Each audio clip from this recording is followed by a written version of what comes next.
আজকে আমরা শিখব হিসাব বিজ্ঞান সাধারণ জাবেদা ক্লাস নাম্বার 6। আজকে আমরা একসাথে 85টি লেনদেনের সাধারণ জাবেদা দাখিলা করব। তো শুরুতেই কিছু কথা বলতে হবে, সেটা হচ্ছে যে আজকে আমাদের 6 নম্বর ক্লাসের পর্ব চলতেছে। তার মানে পূর্বে আমাদের 5টি সাধারণ জাবেদার ক্লাস হয়ে গেছে। আপনারা যদি ধারাবাহিকভাবে শুরু থেকে শিখতে চান তাহলে অবশ্যই আমাদের পূর্বের ক্লাসগুলো দেখে আসবেন।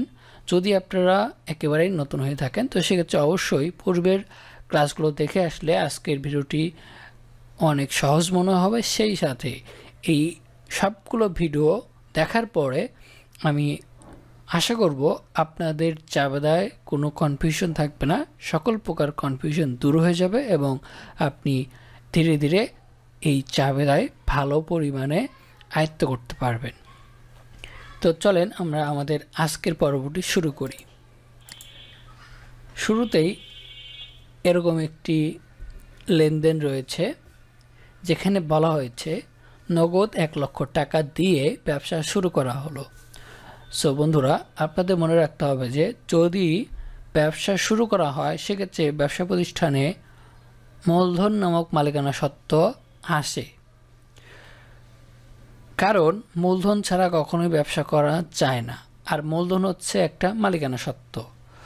তো সেই ক্ষেত্রে যখনই কোনো লেনদেনের মধ্যে ব্যবসা শুরু করা হচ্ছে কথাটি উল্লেখ থাকবে, তার মানে বুঝতে হবে যে ব্যবসা প্রতিষ্ঠানে মূলধন নামক মালিকানা সত্ত্ব আসতেছে। যেহেতু এই লেনদেনের মধ্যে নগদ টাকা দিয়ে ব্যবসা শুরু করা হচ্ছে সেক্ষেত্রে মূলধনের পাশাপাশি ব্যবসা প্রতিষ্ঠানে নগদ সম্পদ আসতেছে, সেক্ষেত্রে ব্যবসা প্রতিষ্ঠানে নগদ সম্পদ বৃদ্ধি পাচ্ছে এবং পাশাপাশি মূলধন নামক মালিকানা সত্ত্ব বৃদ্ধি পাচ্ছে। তো আমরা সূত্রে বলেছিলাম যে সম্পদ বৃদ্ধি পেলে ডেবিট হয় এবং সম্পদ হ্রাস পেলে ক্রেডিট হয়, আর মালিকানা সত্ত্ব বৃদ্ধি পেলে ক্রেডিট হয় আর মালিকানা সত্ত্ব হ্রাস পেলে ডেবিট হয়। যেহেতু এই লেনদেনের মধ্যে নগদ টাকা ব্যবসা প্রতিষ্ঠানে বৃদ্ধি পাচ্ছে, তার মানে নগদ সম্পদ বৃদ্ধি পাচ্ছে, তাহলে সূত্র অনুযায়ী নগদ সম্পদকে ডেবিট করতে হবে। আর মালিকানা সত্ত্ব ব্যবসা প্রতিষ্ঠানে আসায় ব্যবসা প্রতিষ্ঠানে মূলধন নামক মালিকানা সত্ত্ব বৃদ্ধি পাচ্ছে, সেক্ষেত্রে মূলধন নামক মালিকানা সত্ত্বকে ক্রেডিট করে দিতে হবে। তো এখন এই লেনদেনের জাবেদা কী হবে, আসেন আমরা এখন একটি জাবেদার ঘর কাটি।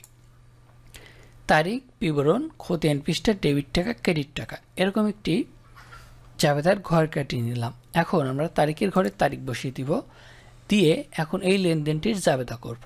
জাবেদাটা কী হবে, জাবেদাটা হবে নগদান হিসাব ডেবিট আর মূলধন হিসাব ক্রেডিট। এরপরে ডেবিটের ঘরে এই 1 লক্ষ টাকা বসাই দেব এবং ক্রেডিটের ঘরেও এই 1 লক্ষ টাকা বসিয়ে দেব। হয়ে গেল আমাদের একটি লেনদেনের জাবেদা। এখন আমরা এই বিবরণীর ঘরে এভাবে টান দিয়ে দিব।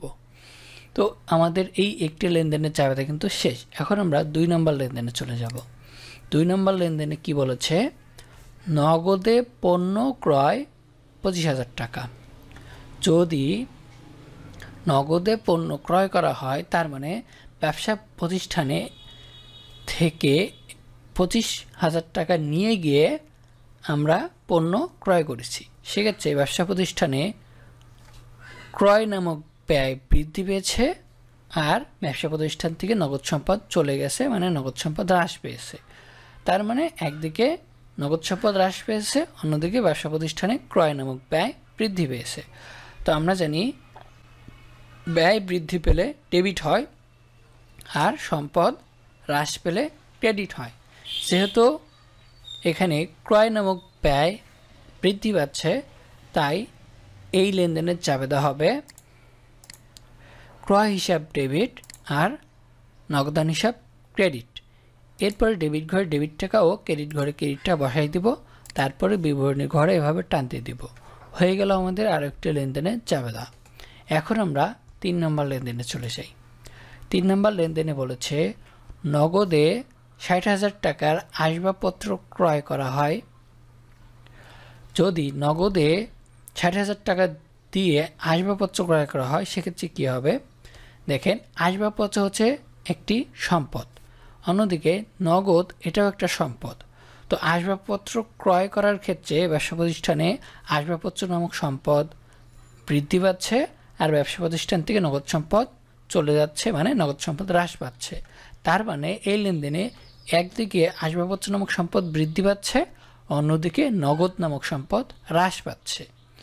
তাহলে সূত্র অনুযায়ী যেই সম্পদ বৃদ্ধি পাবে সেই সম্পদকে আমরা ডেবিট করে দেব, আর যেই সম্পদ হ্রাস পাবে সেই সম্পদকে আমরা ক্রেডিট করে দেব। তো এখানে আসবাবপত্র নামক সম্পদ বৃদ্ধি পাচ্ছে, তাই আসবাবপত্র নামক সম্পদকে ডেবিট করে দেব, আর নগদান সম্পদ হ্রাস পাচ্ছে, তাই নগদ সম্পদকে ক্রেডিট করে দেব। তো সেক্ষেত্রে এই লেনদেনের জাবেদা কী হবে? এই ক্ষেত্রে এই লেনদেনের জাবেদা হবে আসবাবপত্র হিসাব ডেবিট আর নগদান হিসাব ক্রেডিট। এরপরে ডেবিট ঘরে ডেবিট টাকা ও ক্রেডিট ঘরে ক্রেডিটটা বসিয়ে দিব, তারপরে বিবরণী ঘরে এভাবে টান দিয়ে দিব। এরপর আমরা 4 নম্বর লেনদেনে চলে আসি। 4 নম্বর লেনদেনে বলা হয়েছে সোনালী ব্যাংকে চলতি হিসাব খোলা হলো 70,000 টাকা। তার মানে ব্যবসা প্রতিষ্ঠান থেকে 70,000 টাকা নিয়ে আমরা সোনালী ব্যাংকে ব্যবসা প্রতিষ্ঠানের নামে একটি চলতি হিসাব খুলেছি। সেক্ষেত্রে ব্যবসা প্রতিষ্ঠানে ব্যাংক নামক একটা সম্পদ যুক্ত হয়েছে, আর ব্যবসা প্রতিষ্ঠান থেকে নগদ সম্পদ চলে গেছে, মানে নগদ সম্পদ হ্রাস পেয়েছে। সেক্ষেত্রে একদিকে ব্যাংক নামক সম্পদ বৃদ্ধি পেয়েছে, অন্যদিকে নগদ সম্পদ হ্রাস পেয়েছে।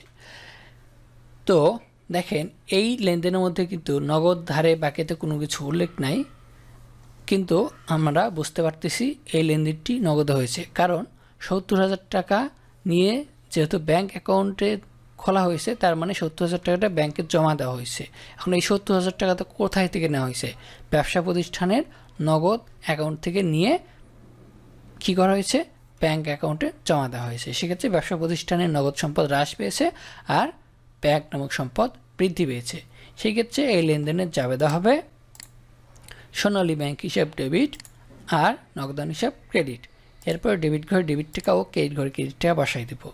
এখন এখানে দেখেন আমি কিন্তু এখানে সোনালী ব্যাংক হিসাব লিখেছি। আমি এখানে শুধু ব্যাংক হিসাবও তো লিখতে পারতাম। সোনালী ব্যাংক কেন লিখলাম? কারণ একটা ব্যবসা প্রতিষ্ঠানের নামে অনেকগুলো ব্যাংকে অ্যাকাউন্ট খোলা থাকতে পারে। সোনালী ব্যাংকে আমরা অ্যাকাউন্ট থাকতে পারে, রূপালী ব্যাংকে থাকতে পারে, ইসলামী ব্যাংকে অ্যাকাউন্ট থাকতে পারে, যে কোনো ব্যাংকে অ্যাকাউন্ট থাকতে পারে। তো ব্যাংকের অ্যাকাউন্টের নামগুলো আলাদা আলাদাভাবে স্বতন্ত্রভাবে লেখা হয়, যাতে ওলটপালট না হয়ে যায়।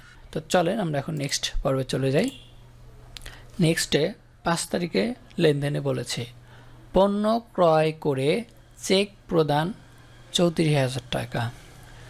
যদি পণ্য ক্রয় করে আমরা চেক প্রদান করি, সেক্ষেত্রে ক্রয় করলে ক্রয় নামক ব্যয় বৃদ্ধি পায়, আর চেকের মাধ্যমে ক্রয় করায় ব্যাংক থেকে টাকা চলে যায়, মানে ব্যাংক সম্পদ হ্রাস পায়। সেক্ষেত্রে এই লেনদেনের জাবেদা কী হবে? এই ক্ষেত্রে এই লেনদেনের জাবেদা হবে ক্রয় হিসাব ডেবিট আর ব্যাংক হিসাব ক্রেডিট।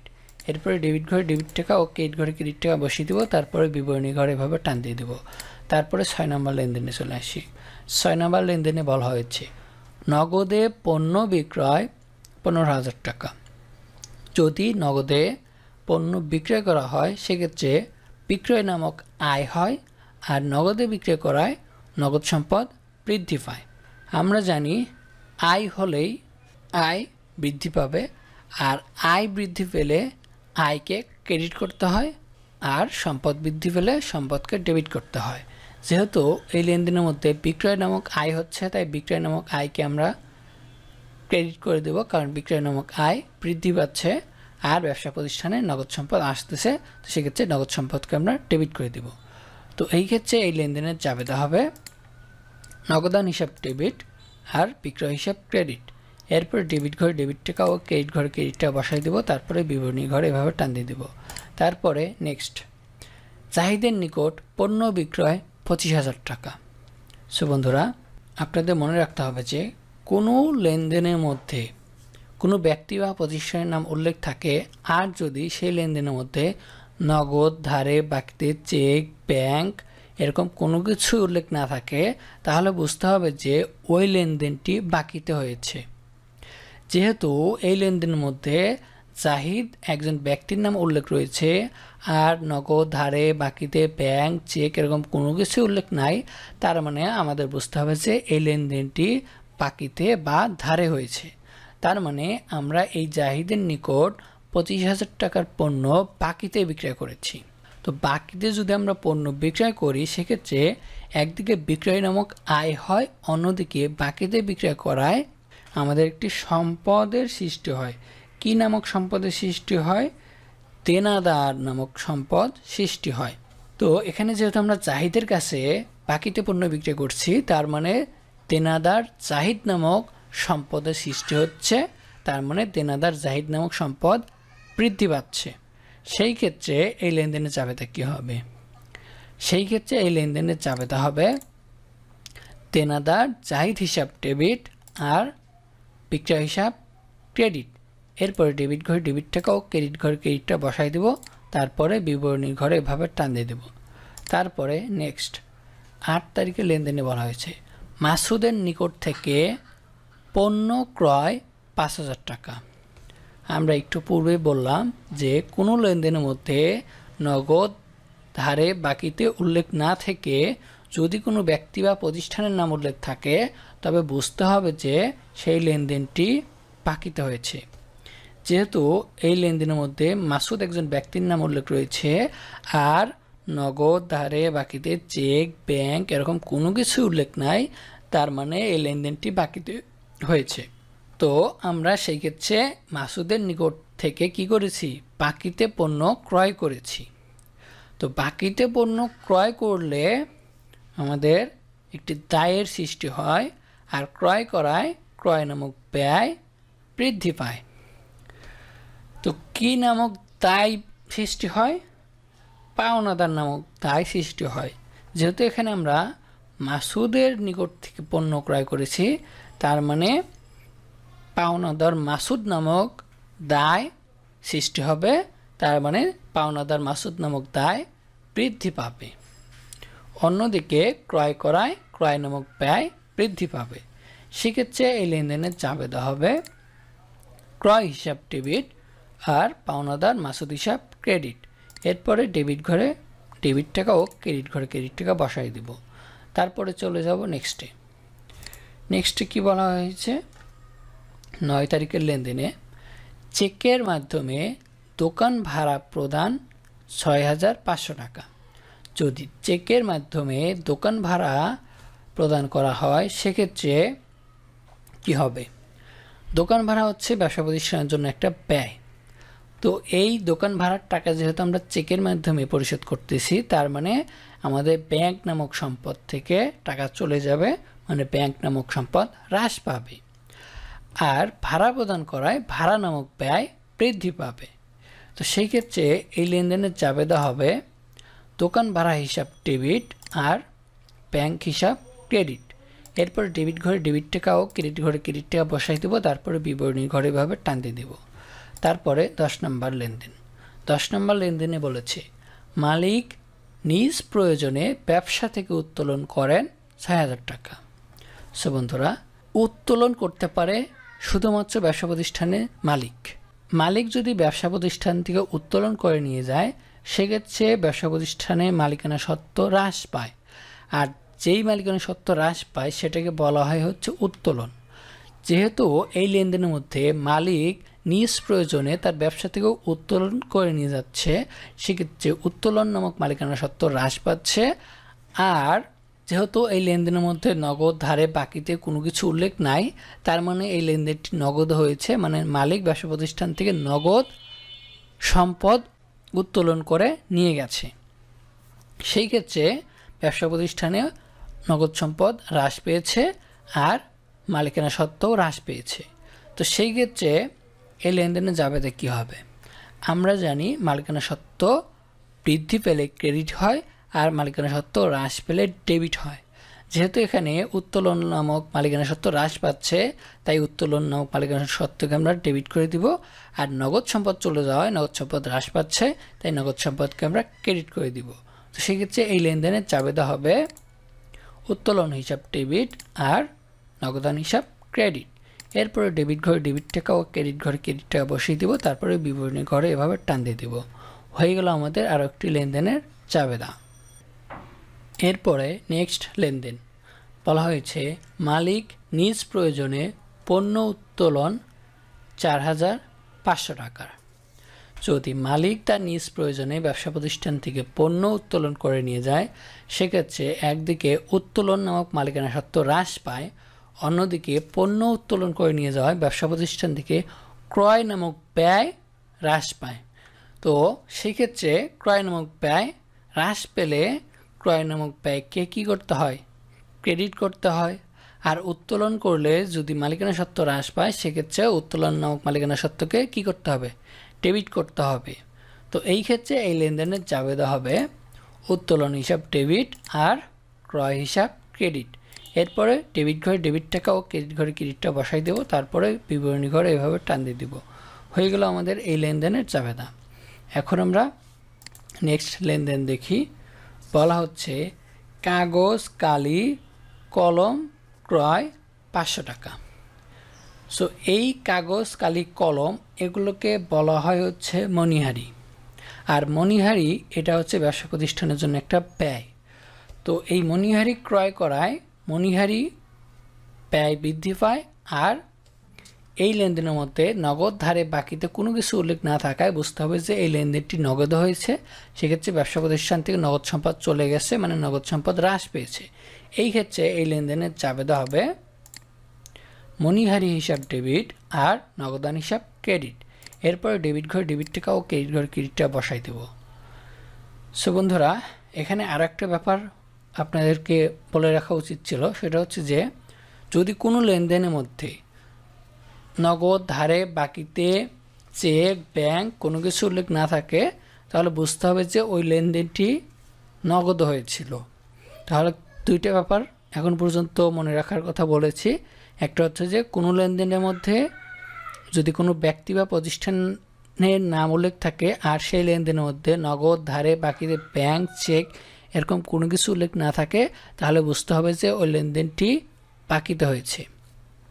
আর যদি কোনো লেনদেনের মধ্যে নগদ ধারে বাকিতে ব্যাংক চেক কোনো ব্যক্তি বা কোনো প্রতিষ্ঠানের নাম এরকম কোনো কিছুই না থাকে, তাহলে বুঝতে হবে যে ওই লেনদেনটি নগদ হয়েছে। যেরকম এই 12 নম্বর লেনদেন, যেখানে বলা হচ্ছে যে কাগজ কালি কলম ক্রয় 500 টাকা। এখানে কিন্তু কোনো ব্যক্তি বা প্রতিষ্ঠানের নাম নাই, নগদ ধারে বাকিতে ব্যাংক চেক এরকম কোনো কিছু উল্লেখ নাই। তাহলে কি বুঝতে হবে? তাহলে বুঝতে হবে যে এই লেনদেনটি নগদ হয়েছিল। আশা করছি বুঝতে পারছেন। তো চলেন আমরা এখন নেক্সট পর্বে যাই। নেক্সটে 13 নম্বর লেনদেনে কি বলেছে? শিক্ষানবিশ সেলামি প্রাপ্তি 25,000 টাকা। সো বন্ধুরা, শিক্ষানবিশ সেলামি এটা হচ্ছে ব্যবসা প্রতিষ্ঠানের জন্য আয়। এইটার আর একটা নাম আছে, সেটা হচ্ছে শিক্ষানবিশ ভাতা। শিক্ষানবিশ ভাতা হচ্ছে ব্যবসা প্রতিষ্ঠানের জন্য ব্যয়। তো শিক্ষানবিশ সেলামি এটা হচ্ছে পাওয়া যায়, সেই ক্ষেত্রে এটা হচ্ছে ব্যবসা প্রতিষ্ঠানের জন্য আয়। আর শিক্ষানবিশ ভাতা এটা হচ্ছে দেওয়া হয়, সেই ক্ষেত্রে শিক্ষানবিশ ভাতাটা হচ্ছে ব্যবসা প্রতিষ্ঠানের জন্য ব্যয়। যেহেতু এই লেনদেনের মধ্যে শিক্ষানবিশ সেলামি প্রাপ্তি কথাটি উল্লেখ রয়েছে এবং নগদ ধারে বাকিতে ব্যাংক চেক কোনো কিছু উল্লেখ নাই, তার মানে আমরা বুঝতেছি এই শিক্ষানবিশ সেলামি এটা আমরা নগদে পেয়েছি। সেক্ষেত্রে ব্যবসা প্রতিষ্ঠানের শিক্ষানবিশ সেলামি নামক আয় হয়েছে, অন্যদিকে নগদ সম্পদ বৃদ্ধি পেয়েছে। তো শিক্ষানবিশ সেলামি প্রাপ্তি হলে শিক্ষানবিশ সেলামি নামক আয় বৃদ্ধি পায় আর নগদ সম্পদও বৃদ্ধি পায়। সেক্ষেত্রে এই লেনদেনের চাবেদা হয় নগদান হিসাব ডেবিট আর শিক্ষানবিশ সেলামি হিসাব ক্রেডিট। এরপর ডেবিট ঘরে ডেবিট টাকা ও ক্রেডিট ঘরে ক্রেডিটটা বসাই দেবো, এরপর বিবরণী ঘরে এভাবে টান দিয়ে দেবো। তারপরে নেক্সট 14 নম্বরে বলা হয়েছে মজুরি প্রদান 1500 টাকা। মজুরি হচ্ছে ব্যবসা প্রতিষ্ঠানের জন্য একটা ব্যয়।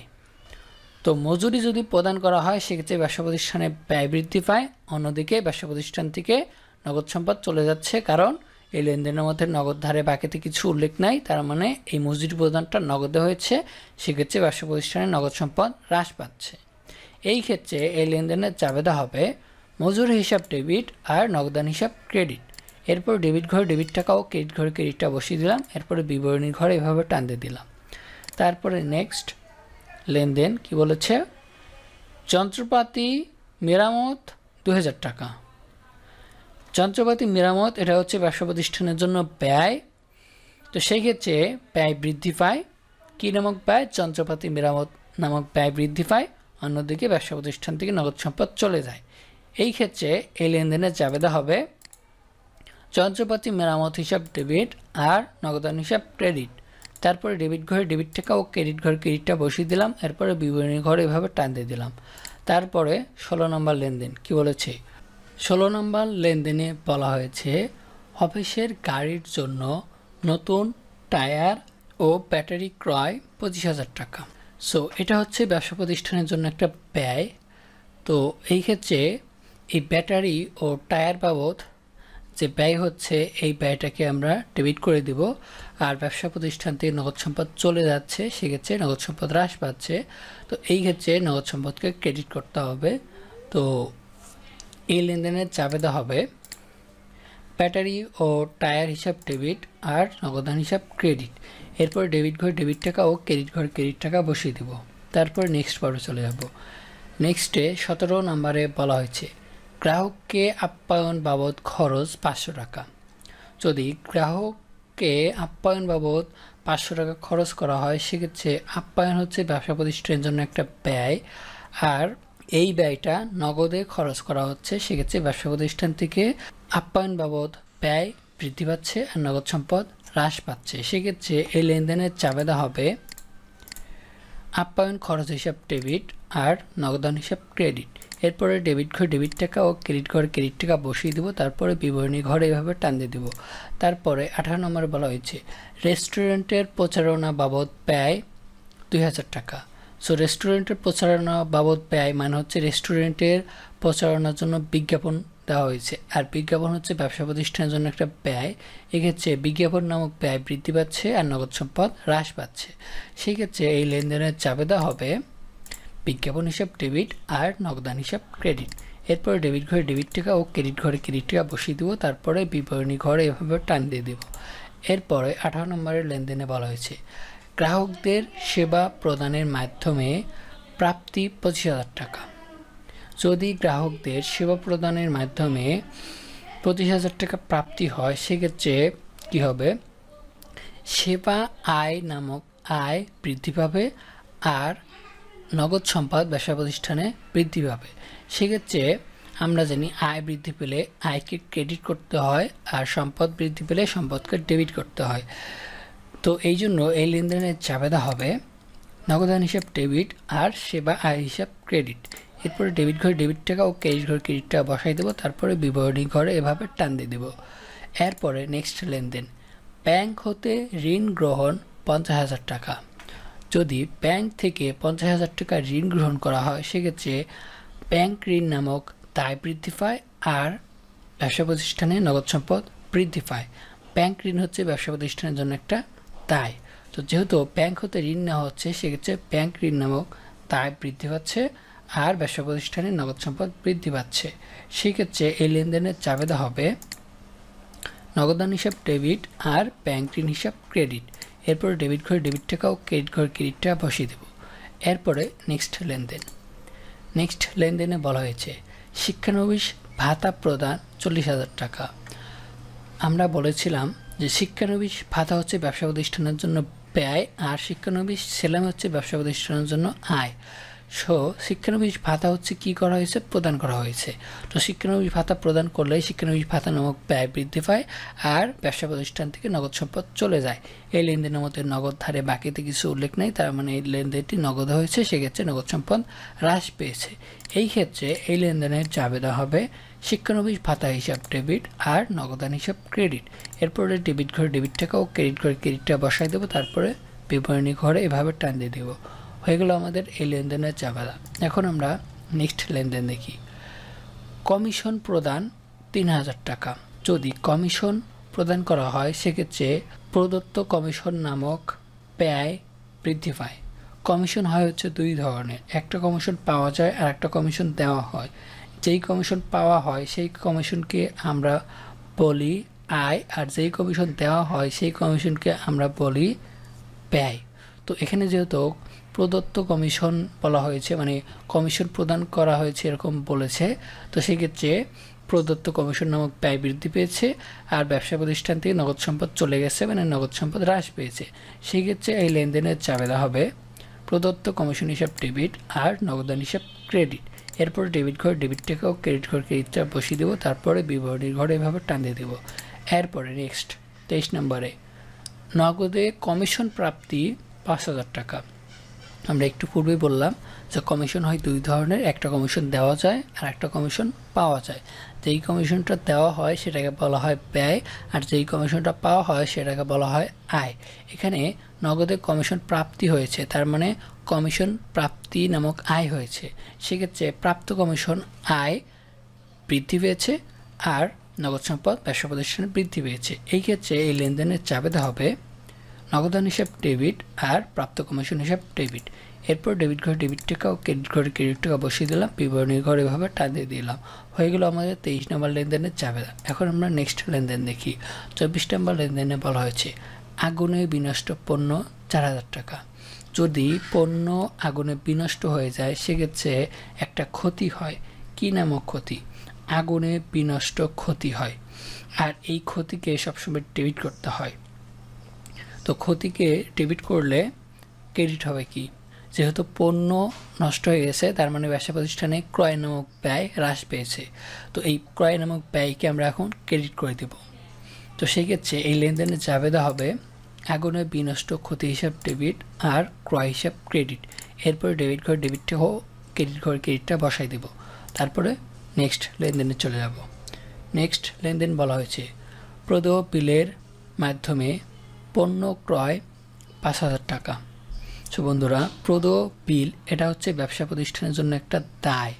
যেহেতু প্রদেয় বিলের মাধ্যমে পণ্য ক্রয় করা হচ্ছে সেক্ষেত্রে ক্রয় নামক ব্যয় বৃদ্ধি পাচ্ছে আর প্রদেয় বিল নামক দায় বৃদ্ধি পাচ্ছে। সেক্ষেত্রে এই লেনদেনের চাবেদা কী হবে? আমরা জানি ব্যয় বৃদ্ধি পেলে ডেবিট হয় আর দায় বৃদ্ধি পেলে ক্রেডিট হয়। প্রদেয় বিল নামক দায় বৃদ্ধি পাওয়ায় প্রদেয় বিল নামক দায়কে ক্রেডিট করে দেব, আর ক্রয় নামক ব্যয় বৃদ্ধি পাওয়ায় ক্রয় নামক ব্যয়কে ডেবিট করে দেব। তো সেক্ষেত্রে এই লেনদেনের চাবেদা হবে ক্রয় হিসাব ডেবিট আর প্রদেয় বিল হিসাব ক্রেডিট। এরপরে ডেবিট ঘরে ডেবিট টাকা ও ক্রেডিট ঘরে ক্রেডিট টাকা বসিয়ে দেবো, বিবরণী ঘরে এভাবে টান দিয়ে দেবো। হয়ে গেল আমাদের এই লেনদেনের চাবেদা। এখন আমরা নেক্সট লেনদেন দেখি। নেক্সট লেনদেন বলা হয়েছে প্রাপ্য বিলের মাধ্যমে বিক্রয় 20,000 টাকা। যদি প্রাপ্য বিলের মাধ্যমে বিক্রয় করা হয় সেক্ষেত্রে কি হবে? দেখেন, আমরা জানি বিক্রয় হচ্ছে আয়, অন্যদিকে প্রাপ্য বিল এটা হচ্ছে ব্যবসা প্রতিষ্ঠানের জন্য একটা সম্পদ। তো প্রাপ্য বিলের মাধ্যমে বিক্রয় করায় বিক্রয় নামক আয় বৃদ্ধি পায় আর প্রাপ্য বিল নামক সম্পদ বৃদ্ধি পায়। সেক্ষেত্রে ব্যবসা প্রতিষ্ঠানে প্রাপ্য বিল নামক সম্পদ বৃদ্ধি পাওয়ায় প্রাপ্য বিল নামক সম্পদকে ডেবিট করে দেব, আর বিক্রয় নামক আয় হওয়ায় বিক্রয় নামক আয়কে ক্রেডিট করে দেব। তো সেক্ষেত্রে এই লেনদেনের চাবেদা হবে প্রাপ্য বিল হিসাব ডেবিট আর বিক্রয় হিসাব ক্রেডিট। এরপর ডেবিট ঘরে ডেবিট টাকা ও ক্রেডিট ঘরে ক্রেডিটটা বসিয়ে দেবো, তারপরে বিবরণীর ঘরে এভাবে টান দিয়ে দিব। হয়ে গেল আমাদের এই 26 নম্বর লেনদেনের চাবেদা। এখন আমরা নেক্সট লেনদেন দেখি। নেক্সট লেনদেনে বলা হয়েছে প্রদেয় নোটে পণ্য ক্রয় 70,000 টাকা। সো প্রদেয় নোট এটাও কিন্তু ব্যবসা প্রতিষ্ঠানের জন্য দায়। তো এই প্রদেয় নোটের মাধ্যমে পণ্য ক্রয় করায় ক্রয় নামক ব্যয় বৃদ্ধি পায়, অন্যদিকে প্রদেয় নোট নামক দায় বৃদ্ধি পায়। তো দায় বৃদ্ধি পেলে আমরা বলেছি দায় বৃদ্ধি পেলে ক্রেডিট হয় আর ব্যয় বৃদ্ধি পেলে ডেবিট হয়। তো সেক্ষেত্রে এই লেনদেনের চাবেদা হবে ক্রয় হিসাব ডেবিট আর প্রদেয় নোট হিসাব ক্রেডিট। এরপর ডেবিট ঘর ডেবিট টাকা ও ক্রেডিট ঘর ক্রেডিটটা বসাই দেবো, তারপরে বিবরণী ঘরে এভাবে টান দিয়ে দেবো। তারপরে 28 নম্বর লেনদেন প্রাপ্য নোটে পণ্য বিক্রয় 80,000 টাকা। প্রাপ্য নোট এটা হচ্ছে ব্যবসা প্রতিষ্ঠানের জন্য সম্পদ, আর এই প্রাপ্য নোটের মাধ্যমে বিক্রয় করায় বিক্রয় নামক আয় হয় আর প্রাপ্য নোট নামক সম্পদ বৃদ্ধি পায়। তো সেই ক্ষেত্রে এই লেনদেনের চাবেদা হবে প্রাপ্য নোট হিসাব ডেবিট আর বিক্রয় হিসাব ক্রেডিট। এরপর ডেবিট ঘর ডেবিট টাকা ও ক্রেডিট ঘর ক্রেডিটটা বসাই দেব। সো বন্ধুরা, এখানে এই ব্যাপারটা একটু মনে রাখেন, প্রদেয় নোট প্রদেয় বিল, প্রদেয় হিসাব এবং পাওনাদার, এই কয়েকটি বিষয় হচ্ছে দায়, এগুলো একই বিষয়। আর আরেকটা হচ্ছে প্রাপ্য বিল, প্রাপ্য হিসাব, প্রাপ্য নোট এবং দেনাদার, এই চারটা ব্যাপার কিন্তু একই। এই চারটা হচ্ছে ব্যবসা প্রতিষ্ঠানের জন্য সম্পদ। তো সেক্ষেত্রে আপনাদেরকে এটা কিন্তু মনে রাখতে হবে যে বিক্রয়ের বিপরীতে প্রাপ্য নোট, প্রাপ্য হিসাব, প্রাপ্য বিল এবং দেনাদার, এই হিসাবটা আসে। আর ক্রয় হিসাবের বিপরীতে প্রদেয় বিল, প্রদেয় নোট, প্রদেয় হিসাব এবং পাওনাদার, এই বিষয়গুলো আসে। এরপরে আমরা নেক্সট পর্বে চলে যাই। নেক্সটে 29 নম্বরে বলা হয়েছে কারবারের জন্যে ব্যাংক হতে উত্তোলন 5,000 টাকা। অর্থাৎ ব্যবসা প্রতিষ্ঠানের নামে যে ব্যাংক হিসাব রয়েছে সেই ব্যাংক হিসাব থেকে টাকা নিয়ে ব্যবসা প্রতিষ্ঠানে নিয়ে আসছি। কারবার মানে হচ্ছে ব্যবসা প্রতিষ্ঠান, ব্যবসা প্রতিষ্ঠানের আরেক নাম কারবার। সেই ক্ষেত্রে ব্যবসা প্রতিষ্ঠানের নগদ সম্পদ বৃদ্ধি পেয়েছে আর ব্যাংক সম্পদ হ্রাস পেয়েছে। সেই ক্ষেত্রে এই লেনদেনের চাবেদা হবে নগদান হিসাব ডেবিট আর ব্যাংক হিসাব ক্রেডিট।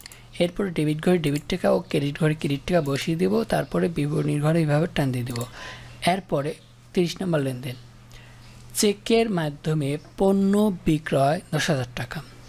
যদি চেকের মাধ্যমে পণ্য বিক্রয় করা হয় সেক্ষেত্রে কী হবে, বিক্রয় করলে ব্যবসা প্রতিষ্ঠানে বিক্রয় নামক আয় হয়, সেক্ষেত্রে বিক্রয় নামক আয়কে ক্রেডিট করতে হবে। আর চেকের মাধ্যমে বিক্রয় করায় ব্যবসা প্রতিষ্ঠানে যে ব্যাংক হিসাব আছে সেই ব্যাংক নামক সম্পদ বৃদ্ধি পাবে। সেক্ষেত্রে এই লেনদেনের চাবেদা হবে ব্যাংক হিসাব ডেবিট আর বিক্রয় হিসাব ক্রেডিট। এরপর ডেবিট ঘরে ডেবিট টাকা ও ক্রেডিট ঘরে ক্রেডিট টাকা বসিয়ে দেবো, তারপরে বিবরণী ঘরে এভাবে টান দিয়ে দেবো। হয়ে গেল আমাদের এই লেনদেনের চাবেদা। এখন আমরা নেক্সট লেনদেন দেখি। 31 নম্বর লেনদেনে বলা হয়েছে স্ত্রীর গহনা বিক্রি করে মালিক 20,000 টাকা ব্যবসায় সরবরাহ করেন। তার মানে ব্যবসা প্রতিষ্ঠানের মালিক তার স্ত্রীর গহনা বিক্রি করে 20,000 টাকা পায়, আর সেই 20,000 টাকা তার ব্যবসায় প্রতিষ্ঠানে নিয়ে আসেন। সেক্ষেত্রে মালিক অতিরিক্ত মূলধন নিয়ে আসে ব্যবসা প্রতিষ্ঠানে, আর এই অতিরিক্ত মূলধনটা হচ্ছে ব্যবসা প্রতিষ্ঠানের জন্য মালিকানা সত্ত্ব। তো সেই ক্ষেত্রে ব্যবসা প্রতিষ্ঠানের মালিকানা সত্ত্ব বৃদ্ধি পায়, আর এই টাকাটা ব্যবসা প্রতিষ্ঠানে নগদে নিয়ে আসা হয়েছে। দেখেন এখানে নগদ, ধারে, বাকিতে কোনো কিছু উল্লেখ নেই, তার মানে এই টাকাটা ব্যবসা প্রতিষ্ঠানে নগদে নিয়ে আসা হয়েছে, তার মানে এই লেনদেনটা নগদ হয়েছে। সেক্ষেত্রে ব্যবসা প্রতিষ্ঠানে নগদ সম্পদ বৃদ্ধি পেয়েছে। এই ক্ষেত্রে এই লেনদেনের চাবেদা হবে নগদান হিসাব ডেবিট আর অতিরিক্ত মূলধন হিসাব ক্রেডিট। এরপরে ডেবিট ঘরে ডেবিট টাকা ও ক্রেডিট ঘরে ক্রেডিটটা বসাই দেবো, তারপরে বিবরণী ঘরে এভাবে টান দিয়ে দেবো। হয়ে গেল আমাদের এই লেনদেনের চাবেদা। এখন আমরা নেক্সট লেনদেন দেখি। জাহিদকে পরিশোধ 3,000 টাকা। সো বন্ধুরা, জাহিদকে যদি আমরা 3,000 টাকা পরিশোধ করি, এর মানে হচ্ছে যে জাহিদ একজন ব্যক্তি, তার কাছে আমরা কোনো এক সময় দায়ী ছিলাম। অর্থাৎ জাহিদের কাছে আমরা কোনো এক সময় হয়তো বাকিতে কোনো কিছু কিনেছি, কিংবা জাহিদের কাছ থেকে আমরা ঋণ নিয়েছিলাম। তার মানে জাহিদ আমার কাছ থেকে টাকা পেত। তো সেক্ষেত্রে জাহিদ আমার কাছে একজন পাওনাদার নামক দায় বা প্রদেয় নামক দায়। তো এই জাহিদ যেহেতু আমাদের কাছে দায় ছিল, এখন সেই দায়ের টাকাটা আমরা পরিশোধ করে দিচ্ছি। তো দায়ের টাকা পরিশোধ করে দিলে অবশ্যই আমাদের দায় হ্রাস পাবে, অন্যদিকে ব্যবসা প্রতিষ্ঠান থেকে নগদ সম্পদ হ্রাস পাবে।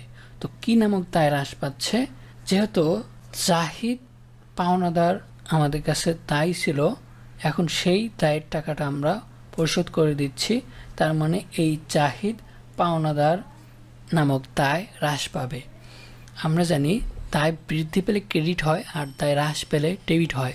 যেহেতু এখানে পাওনাদার জাহিদের দায় হ্রাস পাচ্ছে, সেক্ষেত্রে এই পাওনাদার জাহিদকে আমরা ডেবিট করে দিব, আর ব্যবসা প্রতিষ্ঠান থেকে নগদ সম্পদ চলে যাচ্ছে, মানে নগদ সম্পদ হ্রাস পাচ্ছে। সেক্ষেত্রে এই লেনদেনের চাবেদা হবে পাওনাদার জাহিদ হিসাব ডেবিট আর নগদান হিসাব ক্রেডিট। এরপরে ডেবিট ঘরে ডেবিট টাকা ও ক্রেডিট ঘরে ক্রেডিট টাকা বসিয়ে দেব। তারপরে নেক্সট লেনদেন। নেক্সট লেনদেনে বলা হয়েছে প্রদেয় মজুরি 7,000 টাকা। সো বন্ধুরা, যদি মজুরি প্রদেয় থাকে সেক্ষেত্রে কী হবে, প্রদেয় মজুরি হচ্ছে ব্যবসা প্রতিষ্ঠানের জন্য দায়, আর এই মজুরি যদি প্রদেয় থাকে তার মানে প্রদেয় মজুরি নামক দায় বৃদ্ধি পাচ্ছে। অন্যদিকে মজুরি হচ্ছে ব্যবসা প্রতিষ্ঠানের জন্য একটা ব্যয়। তো সেক্ষেত্রে এই লেনদেনের জাবেদা হবে মজুরি হিসাব ডেবিট আর প্রদেয় মজুরি হিসাব ক্রেডিট। এরপরে ডেবিট ঘরে ডেবিট টাকা ও ক্রেডিট ঘরে ক্রেডিট টাকা বসিয়ে দেবো, তারপরে বিবরণীর ঘরে এভাবে টান দিয়ে দেবো। এরপরে নেক্সট লেনদেন, বিমা সালামি প্রদান 300 টাকা।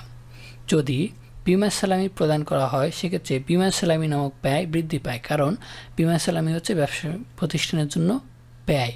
সেক্ষেত্রে বিমা সালামি নামক ব্যয়কে ডেবিট করতে হবে, কারণ ব্যয় বৃদ্ধি পেলে ডেবিট হয়।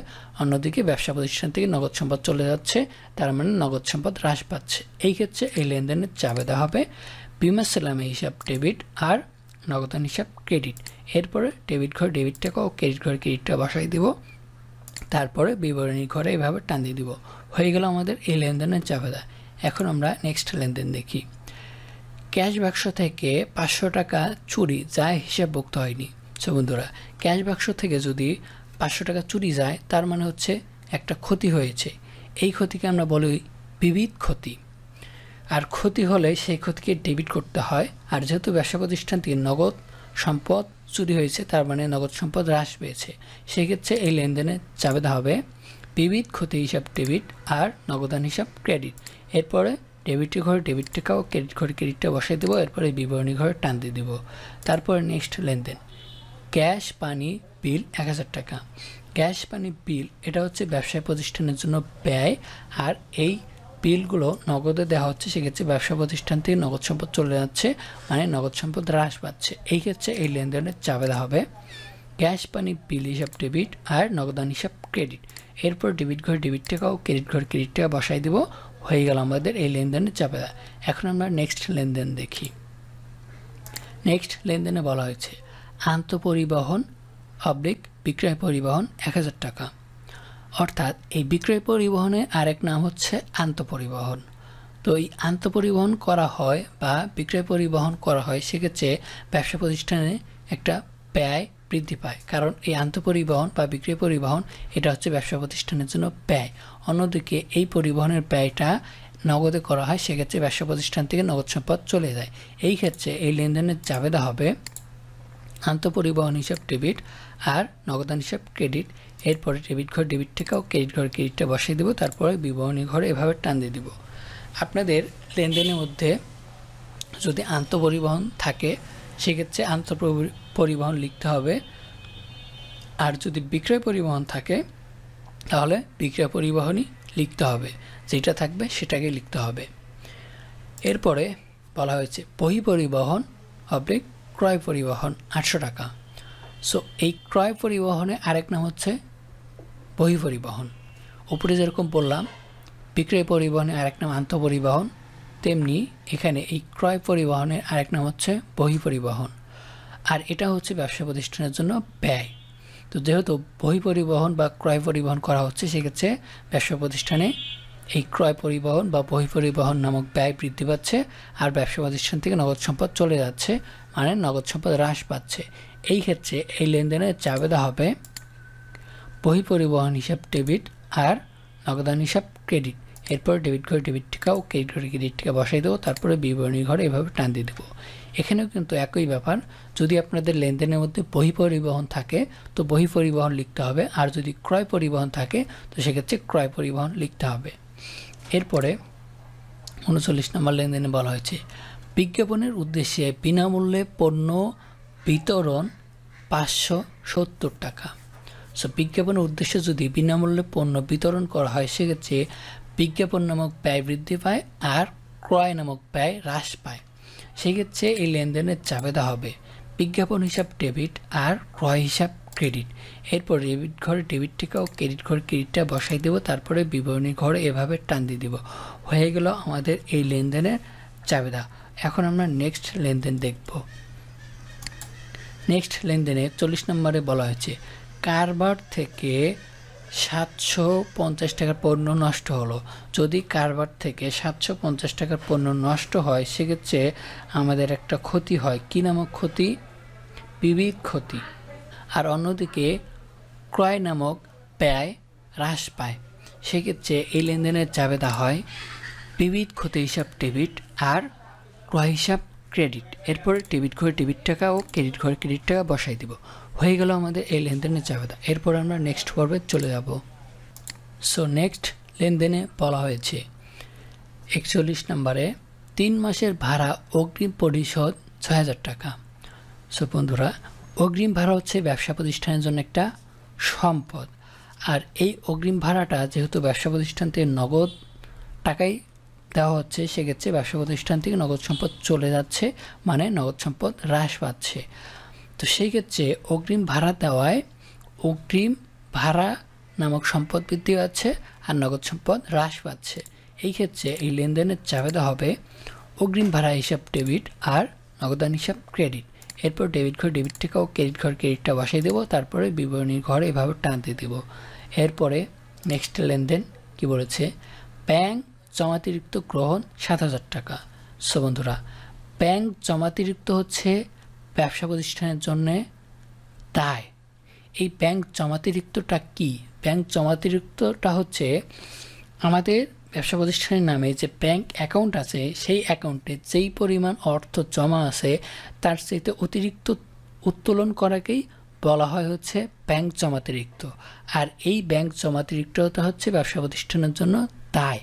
তো ব্যাংক জমাতিরিক্ত যদি আমরা গ্রহণ করি, সেক্ষেত্রে আমাদের ব্যাংক জমাতিরিক্ত নামক দায় বৃদ্ধি পাবে আর নগদ সম্পদ ব্যবসা প্রতিষ্ঠানে আসবে, মানে নগদ সম্পদ বৃদ্ধি পাবে। এই ক্ষেত্রে এই লেনদেনের চাবেদা হবে নগদান হিসাব ডেবিট আর ব্যাংক জমাতিরিক্ত হিসাব ক্রেডিট। এরপর ডেবিট ঘরে ডেবিট টাকা ও ক্রেডিট ঘর ক্রেডিটটা বসাই দেবো, তারপরে বিবরণী ঘর এভাবে টান দিয়ে দেবো। এরপরে নেক্সট লেনদেনে বলা হয়েছে ব্যাংক জমাতিরিক্তের সুদ ধার্য করা হলো 500 টাকা। সো বন্ধুরা, আমরা একটু পূর্বেই বললাম যে ব্যাংক জমাতিরিক্ত হচ্ছে ব্যবসা প্রতিষ্ঠানের জন্য দায়, আর ব্যাংক জমাতিরিক্তের সুদ এটা হচ্ছে ব্যবসা প্রতিষ্ঠানের জন্য ব্যয়। তো সেই ক্ষেত্রে ব্যাংক জমাতিরিক্তের সুদ এইটা ব্যাংক আমাদের যে ব্যাংকের অ্যাকাউন্ট আছে সেই অ্যাকাউন্ট থেকে কেটে নেয়, সেক্ষেত্রে আমাদের ব্যাংক সম্পদ হ্রাস পায় আর ব্যাংক জমাতিরিক্তের সুদ নামক ব্যয় বৃদ্ধি পায়। এই ক্ষেত্রে এই লেনদেনের চাবেদা হবে ব্যাংক জমাতিরিক্তের সুদ হিসাব ডেবিট আর ব্যাংক হিসাব ক্রেডিট। এরপর ডেবিট ঘর ডেবিট টাকা ও ক্রেডিট ঘর ক্রেডিটটা বসাই দেব, তারপরে বিবরণীর ঘরে এভাবে টান দিয়ে দিব। হয়ে গেল আমাদের এই লেনদেনে চাবেদা। এখন চলেন আমরা নেক্সট লেনদেন দেখি। নেক্সট লেনদেনে বলা হয়েছে মূলধনের উপর সুদ ধার্য করা হলো ২,০০০ টাকা। সো যদি মূলধনের উপর সুদ ধার্য করা হয়, সেক্ষেত্রে এই লেনদেনের চাবেদা হবে মূলধনের সুদ হিসাব ডেবিট আর মূলধন হিসাব ক্রেডিট। এরপরে ডেবিট ঘর ডেবিট টাকা ও ক্রেডিট ঘরে ক্রেডিট টাকা বসাই দেব, তারপরে নেক্সট লেনদেন।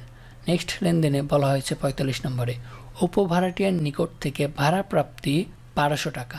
সো বন্ধুরা, উপভাড়াটিয়ার নিকট থেকে যদি ভাড়া প্রাপ্তি হয়, সেক্ষেত্রে ব্যবসা প্রতিষ্ঠানে একটা আয় হয়।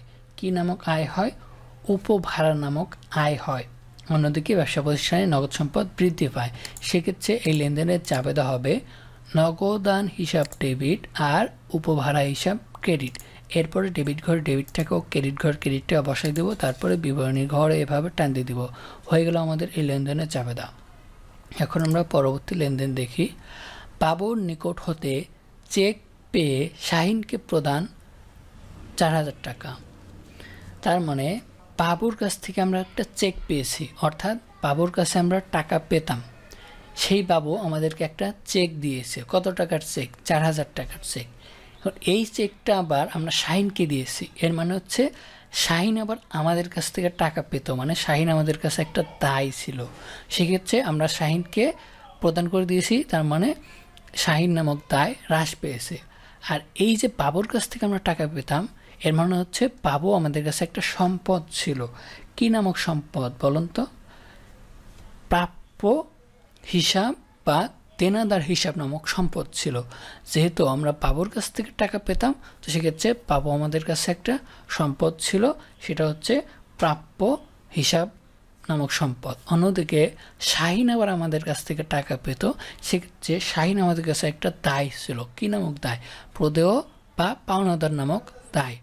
সেই ক্ষেত্রে যেহেতু আমরা বাবুর নিকট থেকে চেক পাচ্ছি, তার মানে আমাদের প্রাপ্য হিসাব নামক যে সম্পদ ছিল সেটা হ্রাস পাচ্ছে, আর সেই চেকটা পেয়ে আমরা আবার শাহিনকে প্রদান করতেছি, তার মানে শাহিন প্রদেয় নামক যে দায় ছিল এটা আবার হ্রাস পাচ্ছে।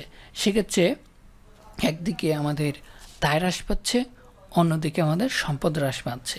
এই ক্ষেত্রে এই লেনদেনের চাবিদা হবে প্রদেয় হিসাব ডেবিট আর প্রাপ্য হিসাব ক্রেডিট। এরপর ডেবিট ঘরে ডেবিটটাকেও ক্রেডিট ঘরে ক্রেডিটটা বসাই দেবো, তারপরে বিবরণী ঘরে এভাবে টান দিয়ে দেবো। হয়ে গেল আমাদের এই লেনদেনের চাবিদা। এখন আমরা 47 নম্বর লেনদেন দেখি। এই লেনদেনে বলা হয়েছে উত্তোলন করা হলো 1000 টাকা। সো বন্ধুরা, উত্তোলন করতে পারে শুধুমাত্র ব্যবসা প্রতিষ্ঠানের যিনি মালিক সে নিজে। যদি মালিক ব্যবসা প্রতিষ্ঠান থেকে উত্তোলন করে সেক্ষেত্রে উত্তোলন নামক মালিকানা সত্ত্ব হ্রাস পায়। আর যেহেতু এই মালিক নগদ টাকা উত্তোলন করে নিয়ে যাচ্ছে, এই লেনদেনের মধ্যে নগদ ধারে বাকি যে ব্যাংক চেক কিছু উল্লেখ নেই, তার মানে নগদ টাকা উত্তোলন করে নিয়ে গেছে, সেক্ষেত্রে এই লেনদেনটি নগদে হয়েছে। আর এই ক্ষেত্রে এই ব্যবসা প্রতিষ্ঠানে নগদ সম্পদ হ্রাস পেয়েছে। এই জন্য এই লেনদেনের চাবিদা হবে উত্তোলন হিসাব ডেবিট আর নগদান হিসাব ক্রেডিট। এরপর ডেবিট ঘর ডেবিট টাকা ও ক্রেডিট ঘর ক্রেডিটটা বসাই দেবো, তারপরে বিবরণী ঘর এইভাবে টান দিয়ে দেবো। তারপরে নেক্সট লেনদেন, কমিশন অর্জিত হয়েছে কিন্তু এখনও পাওয়া যায়নি 800 টাকা। আমরা বলেছিলাম কমিশন অর্জিত হলে এটা হচ্ছে ব্যবসা প্রতিষ্ঠানের জন্য আয়, যেই কমিশনটা পাওয়া যায় সেটা হচ্ছে ব্যবসা প্রতিষ্ঠানের জন্য আয়। এখন এই লেনদেনের মধ্যে আমরা কমিশন অর্জন করেছি, কিন্তু সেই অর্জনকৃত কমিশনটা আমরা এখনও পাইনি, মানে টাকাটা আমরা এখনও পাইনি। তার মানে কি বাকি রয়ে গেছে। আর বাকি রয়ে যাওয়া মানে হচ্ছে আমাদের একটা সম্পদ সৃষ্টি হয়েছে। কী নামক সম্পদ? প্রাপ্য হিসাব নামক সম্পদ হয়েছে। অন্যদিকে কমিশন নামক আয় হয়েছে। সেক্ষেত্রে কমিশন নামক আয়কে ক্রেডিট করতে হবে, কারণ আয় হওয়া মানে আয় বৃদ্ধি পাচ্ছে।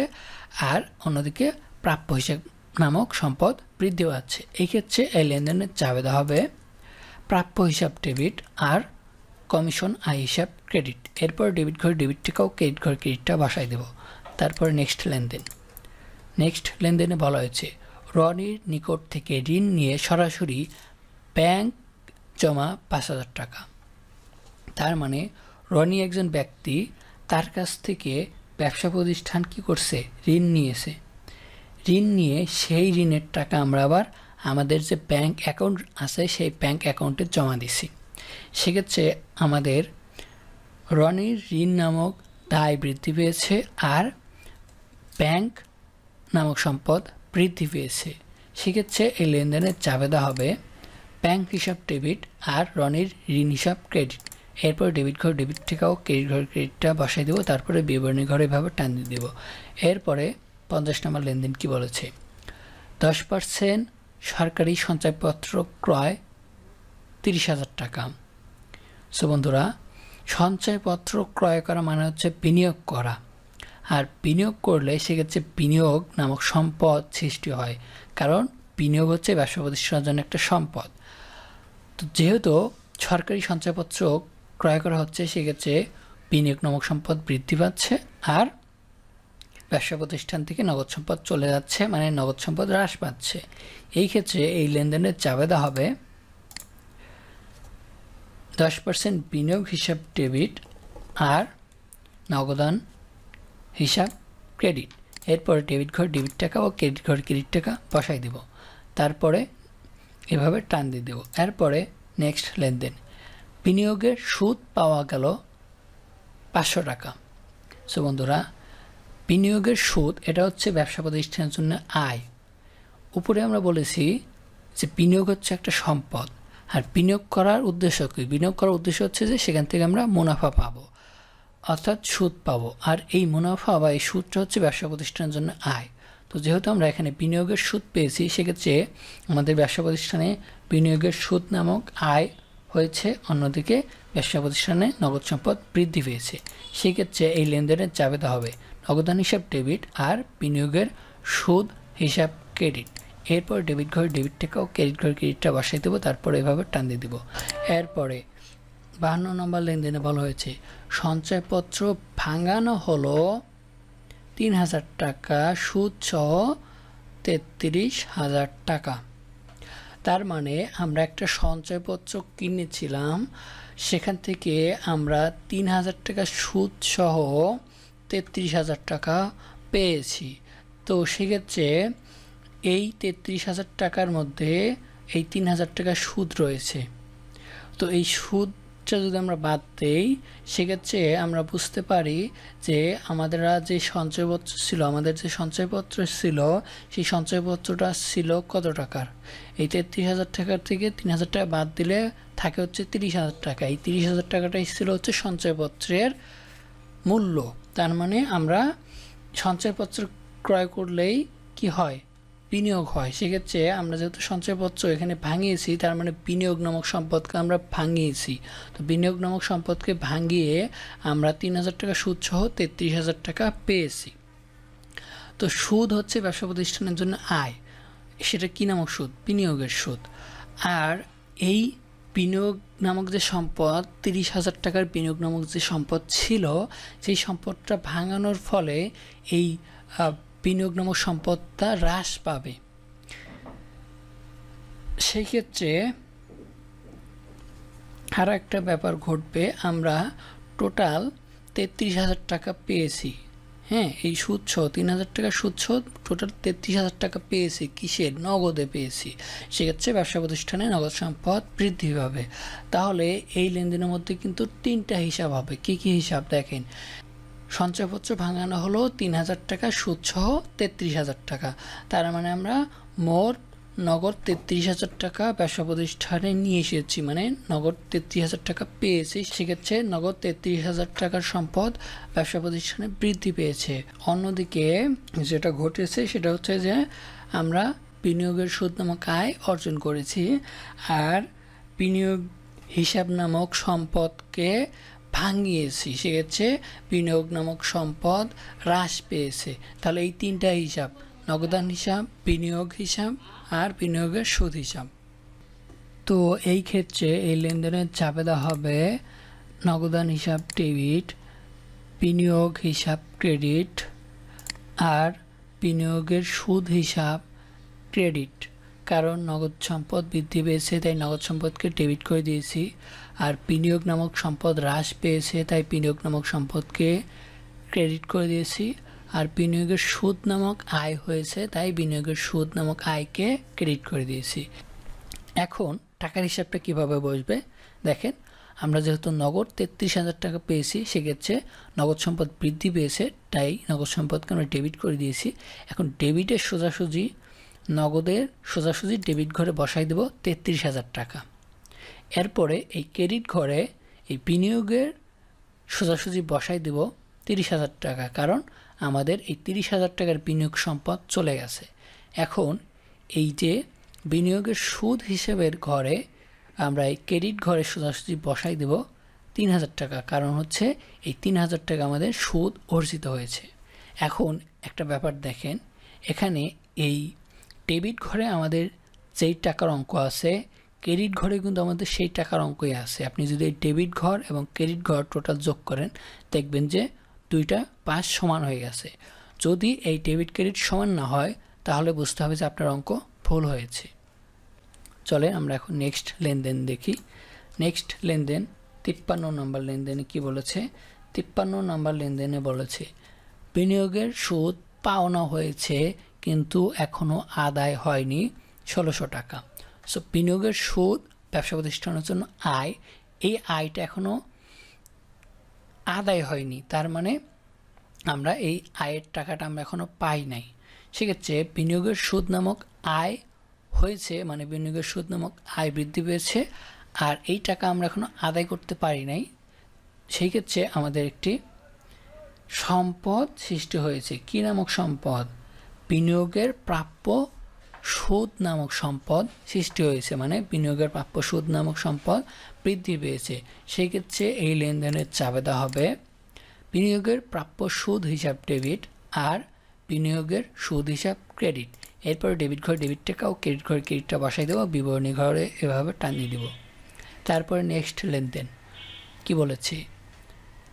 ১২% বিনিয়োগ করা হলো ৩০,০০০ টাকা, যদি 12% বিনিয়োগ করা হয় সেক্ষেত্রে বিনিয়োগ নামক সম্পদ বৃদ্ধি পায় আর ব্যবসা প্রতিষ্ঠান থেকে নগদ সম্পদ চলে যায়, মানে নগদ সম্পদ হ্রাস পায়। সেক্ষেত্রে এই লেনদেনের চাপেদা হবে বিনিয়োগ হিসাব ডেবিট আর নগদান হিসাব ক্রেডিট। এরপর ডেবিট ঘর ডেবিট টাকা ও ক্রেডিট ঘর ক্রেডিটটা বসাই দেবো, তারপরে বিবরণী ঘর এভাবে টান দিয়ে দেবো।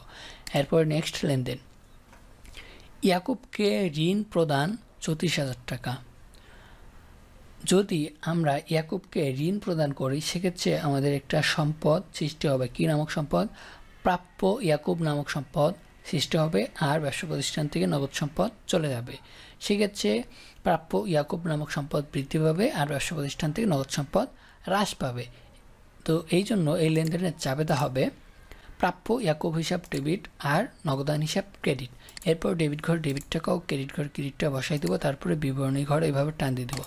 এরপরে নেক্সট লেনদেন বলা হয়েছে 1,000 টাকা সুদ সহ ব্যাংক ঋণের 10,000 টাকা কিস্তি পরিশোধ। তার মানে আমরা কোনো এক সময় ব্যাংক থেকে ঋণ নিয়েছিলাম, এখন সেই ঋণের উপর 1,000 টাকা সুদ হয়েছে আর এই 1,000 টাকা সুদ সহ আমরা টোটাল 10,000 টাকা কিস্তিতে ব্যাংকে পরিশোধ করেছি।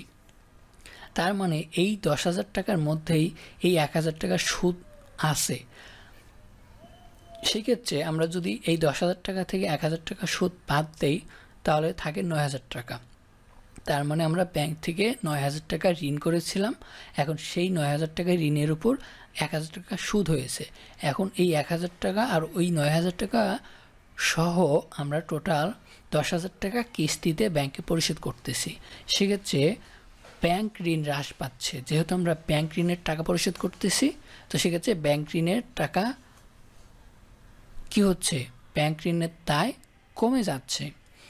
এই ক্ষেত্রে আর একটা ব্যাপার হচ্ছে, সেটা হচ্ছে সুদ নামক ব্যয় সৃষ্টি হচ্ছে, মানে সুদ নামক ব্যয় বৃদ্ধি পাচ্ছে আর এই টাকাগুলো আমরা নগদে পরিশোধ করতেছি। সেক্ষেত্রে আমাদের ব্যবসা প্রতিষ্ঠান থেকে নগদ সম্পদ চলে যাচ্ছে, মানে নগদ সম্পদ হ্রাস পাচ্ছে। এই জন্য এইখানেও 3টা হিসাব আসবে। কী কী হিসাব আসবে? একটা ব্যাংক ঋণ দায় হিসাব আসবে, এরপরে ঋণের সুদ নামক ব্যয় আসবে আর নগদান হিসাব আসবে। তো সেক্ষেত্রে এই লেনদেনের চাপেদা হবে ব্যাংক ঋণ হিসাব ডেবিট, ঋণের সুদ হিসাব ডেবিট আর নগদান হিসাব ক্রেডিট। এরপর ডেবিট ঘরে কত টাকা? 9,000 টাকা বসাই দেবো। এই যে আমরা একটু পূর্বেই বললাম যে এই 10,000 টাকার মধ্যে কি আছে? 1,000 টাকার সুদ আছে। এই সুদের টাকা বাদ দিয়ে থাকে 9,000 টাকা। সেই 9,000 টাকা হচ্ছে ব্যাংক ঋণের টাকা, তাই আমরা ডেবিট ঘরে 9,000 টাকা বসাই দিছি। তারপরে এই ডেবিট ঘরে ঋণের সুদের হিসাবে সোজাসুজি বসাই দিলাম 1,000 টাকা, আর এই ক্রেডিট ঘরে নগদের সোজাসুজি কত টাকা বসাই দেব?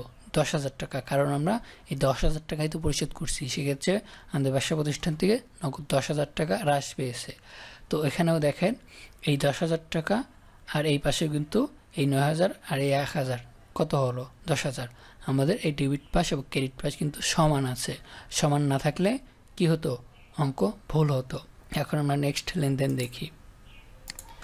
নেক্সট লেনদেনে বলা হয়েছে অফিসের প্রয়োজনে ব্যাংক হতে উত্তোলন 3,000 টাকা। যদি অফিসের প্রয়োজনে ব্যাংক হতে উত্তোলন করা হয়, তার মানে আমাদের যে ব্যবসা প্রতিষ্ঠানে ব্যাংক অ্যাকাউন্ট আছে সেই ব্যাংক অ্যাকাউন্ট হতে আমরা 3,000 টাকা উত্তোলন করে আমাদের ব্যবসা প্রতিষ্ঠানে নিয়ে আসছি। সেক্ষেত্রে ব্যবসা প্রতিষ্ঠানের নগদ সম্পদ বৃদ্ধি পেয়েছে আর আমাদের ব্যবসা প্রতিষ্ঠানের নামে যে ব্যাংক অ্যাকাউন্ট আছে সেই ব্যাংক অ্যাকাউন্ট হ্রাস পেয়েছে। এই ক্ষেত্রে এই লেনদেনের চাপেদা হবে নগদান হিসাব ডেবিট আর ব্যাংক হিসাব ক্রেডিট। এরপর ডেবিট ঘরে ডেবিট টাকা ও ক্রেডিট ঘরে ক্রেডিটটা বসাই দেবো, তারপরে বিবরণী ঘর এইভাবে টান দিয়ে দেবো। হয়ে গেল আমাদের এই লেনদেনের চাপেদা। এখন আমরা নেক্সট লেনদেন দেখি। নেক্সট লেনদেনে বলা হয়েছে যন্ত্রপাতি ক্রয় 40,000 টাকা। সো বন্ধুরা, যন্ত্রপাতি হচ্ছে ব্যবসা প্রতিষ্ঠানের জন্য একটা সম্পদ, আর যদি যন্ত্রপাতি ক্রয় করা হয় সেক্ষেত্রে ব্যবসা প্রতিষ্ঠানে যন্ত্রপাতি নামক সম্পদ বৃদ্ধি পায়, আর এই যন্ত্রপাতিটা আমরা নগদে ক্রয় করি সেক্ষেত্রে নগদ সম্পদ হ্রাস পায়। সেই ক্ষেত্রে এই লেনদেনের চাপেদা হবে যন্ত্রপাতি হিসাব ডেবিট আর নগদান হিসাব ক্রেডিট।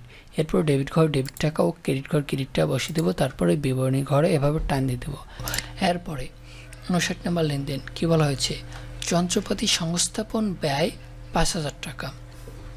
যদি যন্ত্রপাতি সংস্থাপন ব্যয় করা হয় সেক্ষেত্রে কি হবে, সেক্ষেত্রে এই যন্ত্রপাতি সংস্থাপন ব্যয় মানে হচ্ছে এই যে আমরা একটু পূর্বে যন্ত্রপাতি ক্রয় করেছি, এই যন্ত্রপাতিটাই সংস্থাপন মানে প্রতিষ্ঠানে স্থাপন বাবদ খরচ হয়েছে কত টাকা, 5,000 টাকা।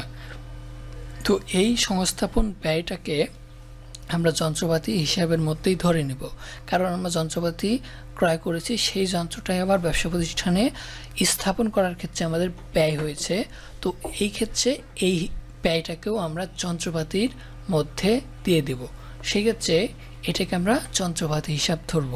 তো সেক্ষেত্রে এই লেনদেনের চাপেদা হবে যন্ত্রপাতি হিসাব ডেবিট আর নগদান হিসাব ক্রেডিট। এরপরে ডেবিট ঘরে ডেবিট টাকাও, ক্রেডিট ঘরে ক্রেডিটটা বসাই দেবো, তারপরে বিবরণী ঘরে এভাবে টান দিয়ে দেবো। এরপরে নেক্সট লেনদেন কী বলা হয়েছে, 60 নম্বর লেনদেনে আসবাবপত্র ক্রয় করা হয়েছে 22,000 টাকা, এর মূল্য বাবদ নগদ 10,000 টাকা এবং অবশিষ্ট 12,000 টাকা চেক মারফত পরিশোধ।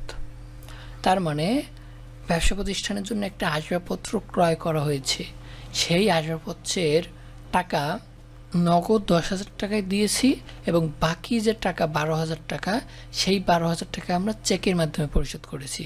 সেক্ষেত্রে আমাদের ব্যবসা প্রতিষ্ঠানে আসবাবপত্র নামক সম্পদ বৃদ্ধি পেয়েছে, নগদ টাকা পরিশোধ করায় নগদ সম্পদ হ্রাস পেয়েছে এবং বাকি অবশিষ্ট 12,000 টাকা ব্যাংকে বা চেকের মাধ্যমে পরিশোধ করায় ব্যাংক নামক সম্পদ হ্রাস পেয়েছে। এই লেনদেনের মধ্যেও কিন্তু 3টে হিসাব আসবে। কি কি হিসাব? আসবাবপত্র হিসাব, নগদান হিসাব এবং ব্যাংক হিসাব। তো যেই সম্পদ বৃদ্ধি পেয়েছে সেই সম্পদকে আমরা ডেবিট করে দেব, আর যেই সম্পদ হ্রাস পেয়েছে সেই সম্পদকে আমরা ক্রেডিট করে দেব। তো এই ক্ষেত্রে এই লেনদেনের চাপেদা হবে আসবাবপত্র হিসাব ডেবিট, নগদান হিসাব ক্রেডিট আর ব্যাংক হিসাব ক্রেডিট। এরপরে এখন ডেবিট ঘরে আমরা এই আসবাবপত্র সোজাসুজি বসাই দেব 22,000 টাকা এবং ক্রেডিট ঘরে এই নগদের সোজাসুজি বসাই দেব 10,000 টাকা আর এই ক্রেডিট ঘরে ব্যাংকের সোজাসুজি বসাই দেব 12,000 টাকা। হয়ে গেল আমাদের এই লেনদেনের চাপেদা। এখন আমরা নেক্সট লেনদেনে চলে যাই।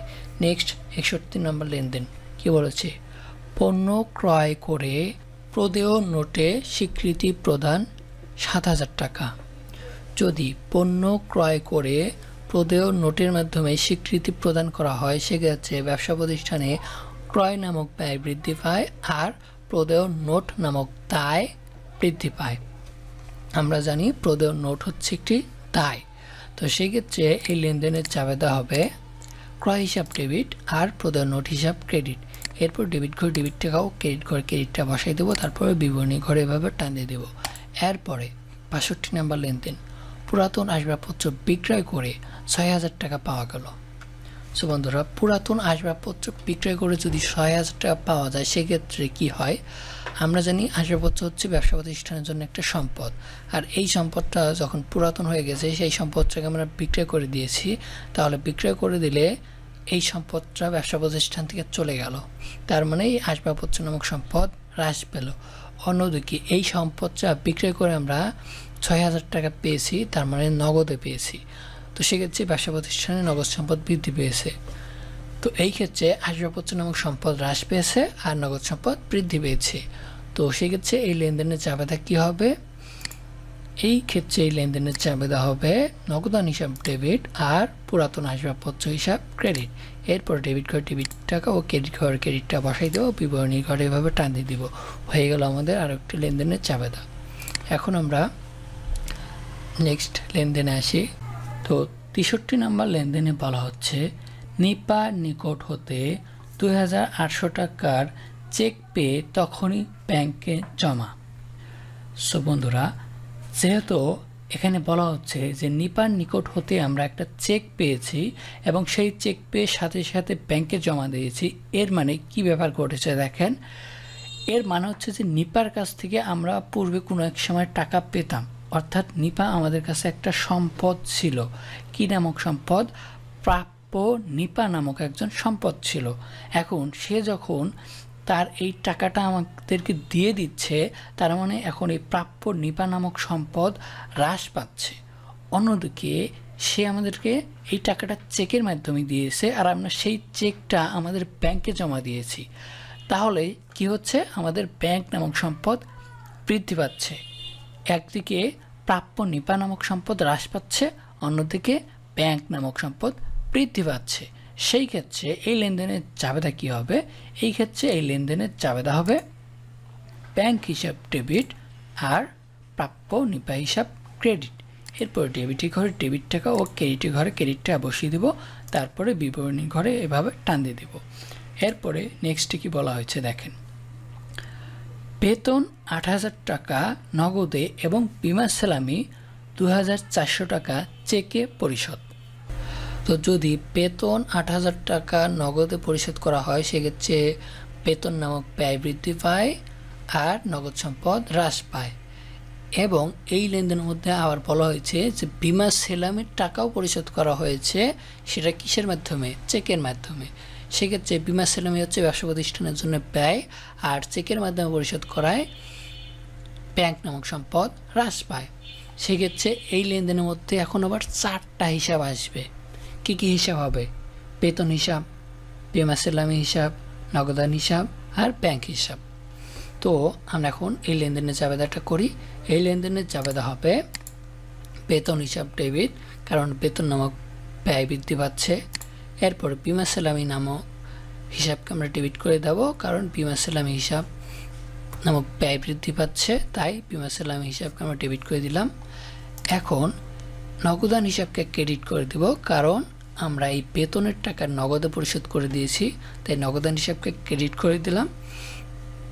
এরপরে এই বিমা সালামির টাকা যেহেতু আমরা ব্যাংকের মাধ্যমে বা চেকের মাধ্যমে পরিশোধ করেছি, তাহলে ব্যাংক নামক সম্পদ হ্রাস পাচ্ছে, সেক্ষেত্রে আমরা ব্যাংক হিসাবকে ক্রেডিট করে দেব।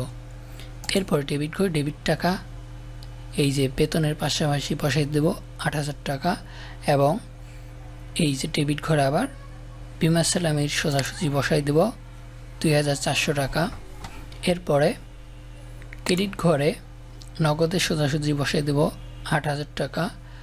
এরপরে ক্রেডিট ঘরে ব্যাংকের সোজাসুজি বসাই দেব ২,৪০০ টাকা। হয়ে গেল আমাদের এই লেনদেনের জাবেদা। এখন আমরা নেক্সট পর্বে চলে যাই। নেক্সটে যে লেনদেন রয়েছে সেখানে বলা হয়েছে ডেবিট কার্ডের মাধ্যমে পণ্য ক্রয় ১৫,০০০ টাকা। সো বন্ধুরা, ডেবিট কার্ডের মাধ্যমে পণ্য ক্রয় এর মানে কি? এর মানে হচ্ছে যে আমাদের ব্যবসা প্রতিষ্ঠানে যে ব্যাংকটা হিসাব রয়েছে, ব্যাংক নামক অ্যাকাউন্ট রয়েছে, সেই অ্যাকাউন্টের একটা আমাদেরকে কার্ড প্রদান করেছে। কি কার্ড? Debit card. তো ডেবিট কার্ডের মাধ্যমে যেটা হয় সেটা হচ্ছে যে আমাদের ব্যাংকে যে টাকা জমা থাকে, আমরা সেই জমা টাকার মধ্যে থেকে লেনদেন করতে পারি। তো সেক্ষেত্রে আমরা যেহেতু এই ডেবিট কার্ডের মাধ্যমে পণ্য ক্রয় করতেছি, সেক্ষেত্রে আমাদের ব্যবসা প্রতিষ্ঠানে যে ব্যাংক নামক সম্পদ আছে সেই সম্পদ হ্রাস পাচ্ছে, আর ক্রয় নামক ব্যয় বৃদ্ধি পাচ্ছে। তো সেক্ষেত্রে ব্যাংক নামক সম্পদ হ্রাস পাওয়ায় ব্যাংক নামক সম্পদকে কি করতে হবে? ক্রেডিট করতে হবে, আর ক্রয় নামক ব্যয় বৃদ্ধি পাওয়ায় ক্রয় নামক ব্যয়কে ডেবিট করতে হবে। এই ক্ষেত্রে এই লেনদেনের চাপেদা হবে ক্রয় হিসাব ডেবিট আর ব্যাংক হিসাব ক্রেডিট। এরপর ডেবিট করে ডেবিট টাকা ও ক্রেডিট করে ক্রেডিট টাকা বসাই দেবো, তারপরে বিবরণীর ঘরে এভাবে টান দিয়ে দিব। হয়ে গেল আমাদের এই লেনদেনের চাপেদা। এখন আমরা এরপরের লেনদেনটা দেখি। এরপরে ৬৬ নম্বর লেনদেনে বলেছে ক্রেডিট কার্ডের মাধ্যমে পণ্য ক্রয় ৪,০০০ টাকা। আমরা একটু পূর্বেই দেখলাম যে ডেবিট কার্ডের মাধ্যমে আমরা পণ্য ক্রয় করেছি, এবার কিন্তু আমরা ক্রেডিট কার্ডের মাধ্যমে পণ্য ক্রয় করেছি। তো ক্রেডিট কার্ড আর ডেবিট কার্ডের মধ্যে কিন্তু পার্থক্য আছে। ডেবিট কার্ডে আমরা বললাম যে ব্যাংকের আমাদের হিসাবে যে টাকা জমা থাকে সেখান থেকে খরচ হয়। ডেবিট কার্ডের মাধ্যমে কি হয়? আমাদের ব্যাংক নামক যে সম্পদে যে টাকা জমা থাকে সেই জমা টাকা থেকেই খরচ হয়। আর ক্রেডিট কার্ড কখন ব্যবহৃত হয়? যখন আমাদের ব্যাংকের যে জমা টাকা আছে সেই টাকা শেষ হয়ে যায়। ডেবিট কার্ডের মাধ্যমে খরচ করতে করতে আমাদের ডেবিট কার্ডের টাকা শেষ হয়ে গেছে, এখন আমি ক্রয় করব কি দিয়ে? তখন ব্যাংক থেকে ঋণ নিয়ে আমি ক্রয় করতে পারি। এই ক্ষেত্রে এই ক্রেডিট কার্ড ব্যবহৃত হয়। তার মানে আমরা এই যে ক্রয় করতেছি, তো ক্রয় নামক ব্যয় বৃদ্ধি পাচ্ছে, আর এই ক্রয়ের টাকাটা আমরা ক্রেডিট কার্ডের মধ্যে পরিশোধ করতেছি। তার মানে ব্যাংক থেকে ঋণ নিয়ে আমরা এই ক্রয়ের টাকা পরিশোধ করতেছি। সেক্ষেত্রে আমাদের ব্যবসা প্রতিষ্ঠানে ক্রয় নামক ব্যয় বৃদ্ধি পাচ্ছে আর ব্যাংক ঋণ নামক দায় বৃদ্ধি পাচ্ছে, সেই ক্ষেত্রে এই লেনদেনের জাবেদা কী হবে? এই ক্ষেত্রে এই লেনদেনের জাবেদা হবে ক্রয় হিসাব ডেবিট আর ব্যাংক ঋণ হিসাব ক্রেডিট। এরপর ডেবিট ঘরে ডেবিট টাকাও ক্রেডিট ঘরে ক্রেডিটটা বসিয়ে দেবো, এরপরে বিবরণীর ঘরে এভাবে টান দিয়ে দেবো।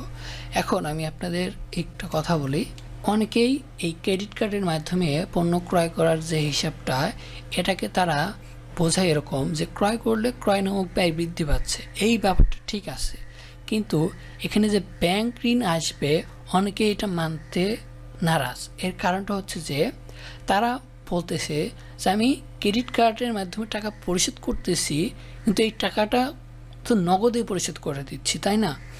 তাহলে তো ক্রয় নামক হিসাব আসতেছে আর নগদ সম্পদ আসতেছে।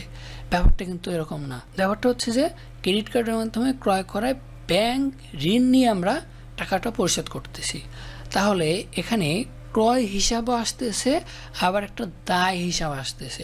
এখন আমি ক্রয় হিসাবটাকে দিলাম, এখন আমি যদি এখানে ক্রয় হিসেবের পাশাপাশি যদি নগদান হিসাব দিই, তাহলে যে ব্যাংকের যে ঋণ সৃষ্টি হলো এই ঋণের দায়টা আমি কিভাবে হিসাব অন্তর্ভুক্ত করব?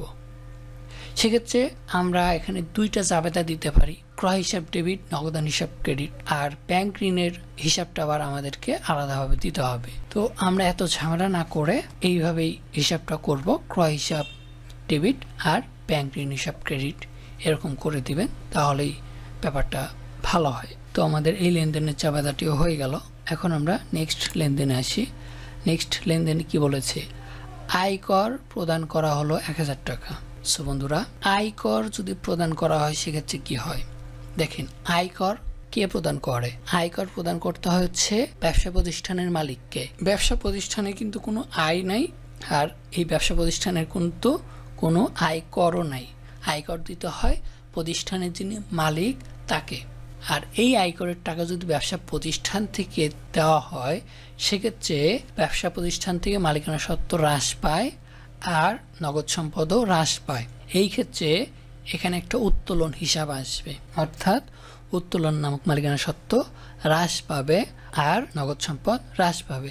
সেক্ষেত্রে এই লেনদেনের জাবেদা হবে উত্তোলন হিসাব ডেবিট আর নগদান হিসাব ক্রেডিট।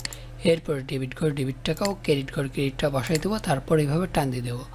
এরপরে নেক্সট লেনদেন বলা হয়েছে পণ্য কবলিত এলাকায় 11,000 টাকার পণ্য বিতরণ। যদি পণ্য বিতরণ করা হয় সেক্ষেত্রে ব্যবসা প্রতিষ্ঠান থেকে ক্রয় সম্পদ হ্রাস পায়, আর পণ্য বিতরণ করা হচ্ছে সেক্ষেত্রে এটা হচ্ছে ব্যবসা প্রতিষ্ঠানের জন্য একটা বিবিধ খরচ।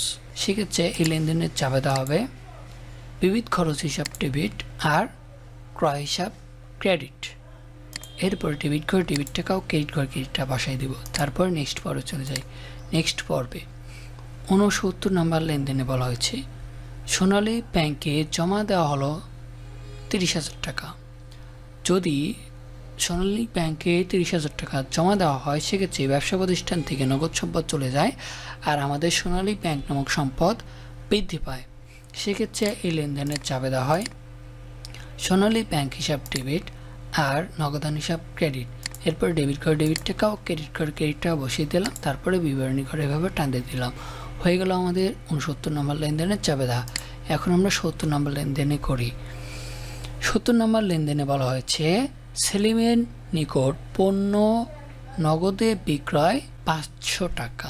আমরা বলেছিলাম কোনো লেনদেনের মধ্যে কোনো ব্যক্তি বা কোনো প্রতিষ্ঠানের নাম উল্লেখ থাকে এবং সেই লেনদেনের মধ্যে নগদ, ধারে, বাকিতে, ব্যাংক, চেক কোনো কিছু উল্লেখ না থাকলে বুঝতে হবে যে ওই লেনদেনটি বাকিতে হয়েছিল। কিন্তু এইখানে একজন ব্যক্তির নাম উল্লেখ থাকার পরে সেই লেনদেনের মধ্যে নগদ কথাটি উল্লেখ রয়েছে, তার মানে এই সেলিমের নিকট আমরা এখন আর বাকিতে বিক্রয় করি নাই, এই সেলিমের নিকট আমরা নগদে বিক্রয় করেছি। তার মানে আমরা বিক্রয় করে নগদ সম্পদ পেয়েছি। তাহলে বিক্রয় করলে বিক্রয় নামক আয় হচ্ছে আর ব্যবসা প্রতিষ্ঠানে নগদ সম্পদ আসতেছে, মানে নগদ সম্পদ বৃদ্ধি পাচ্ছে। সেক্ষেত্রে এই লেনদেনের জাবেদা হবে নগদান হিসাব ডেবিট আর বিক্রয় হিসাব ক্রেডিট। এরপরে ডেবিট ঘরে ডেবিট টাকা ও ক্রেডিট ঘরে ক্রেডিটটা বসাই দেবো, তারপরে বিবরণী ঘরে এভাবে টান দিয়ে দেবো। তারপরে নেক্সট লেনদেন কি বলেছে ভ্যাট সহ টেলিফোন বিল প্রদান 2000 টাকা। তো যদি টেলিফোন বিল প্রদান করা হয় সেক্ষেত্রে টেলিফোন বিল নামক ব্যয় বৃদ্ধি পায় আর নগদ সম্পদ হ্রাস পায়।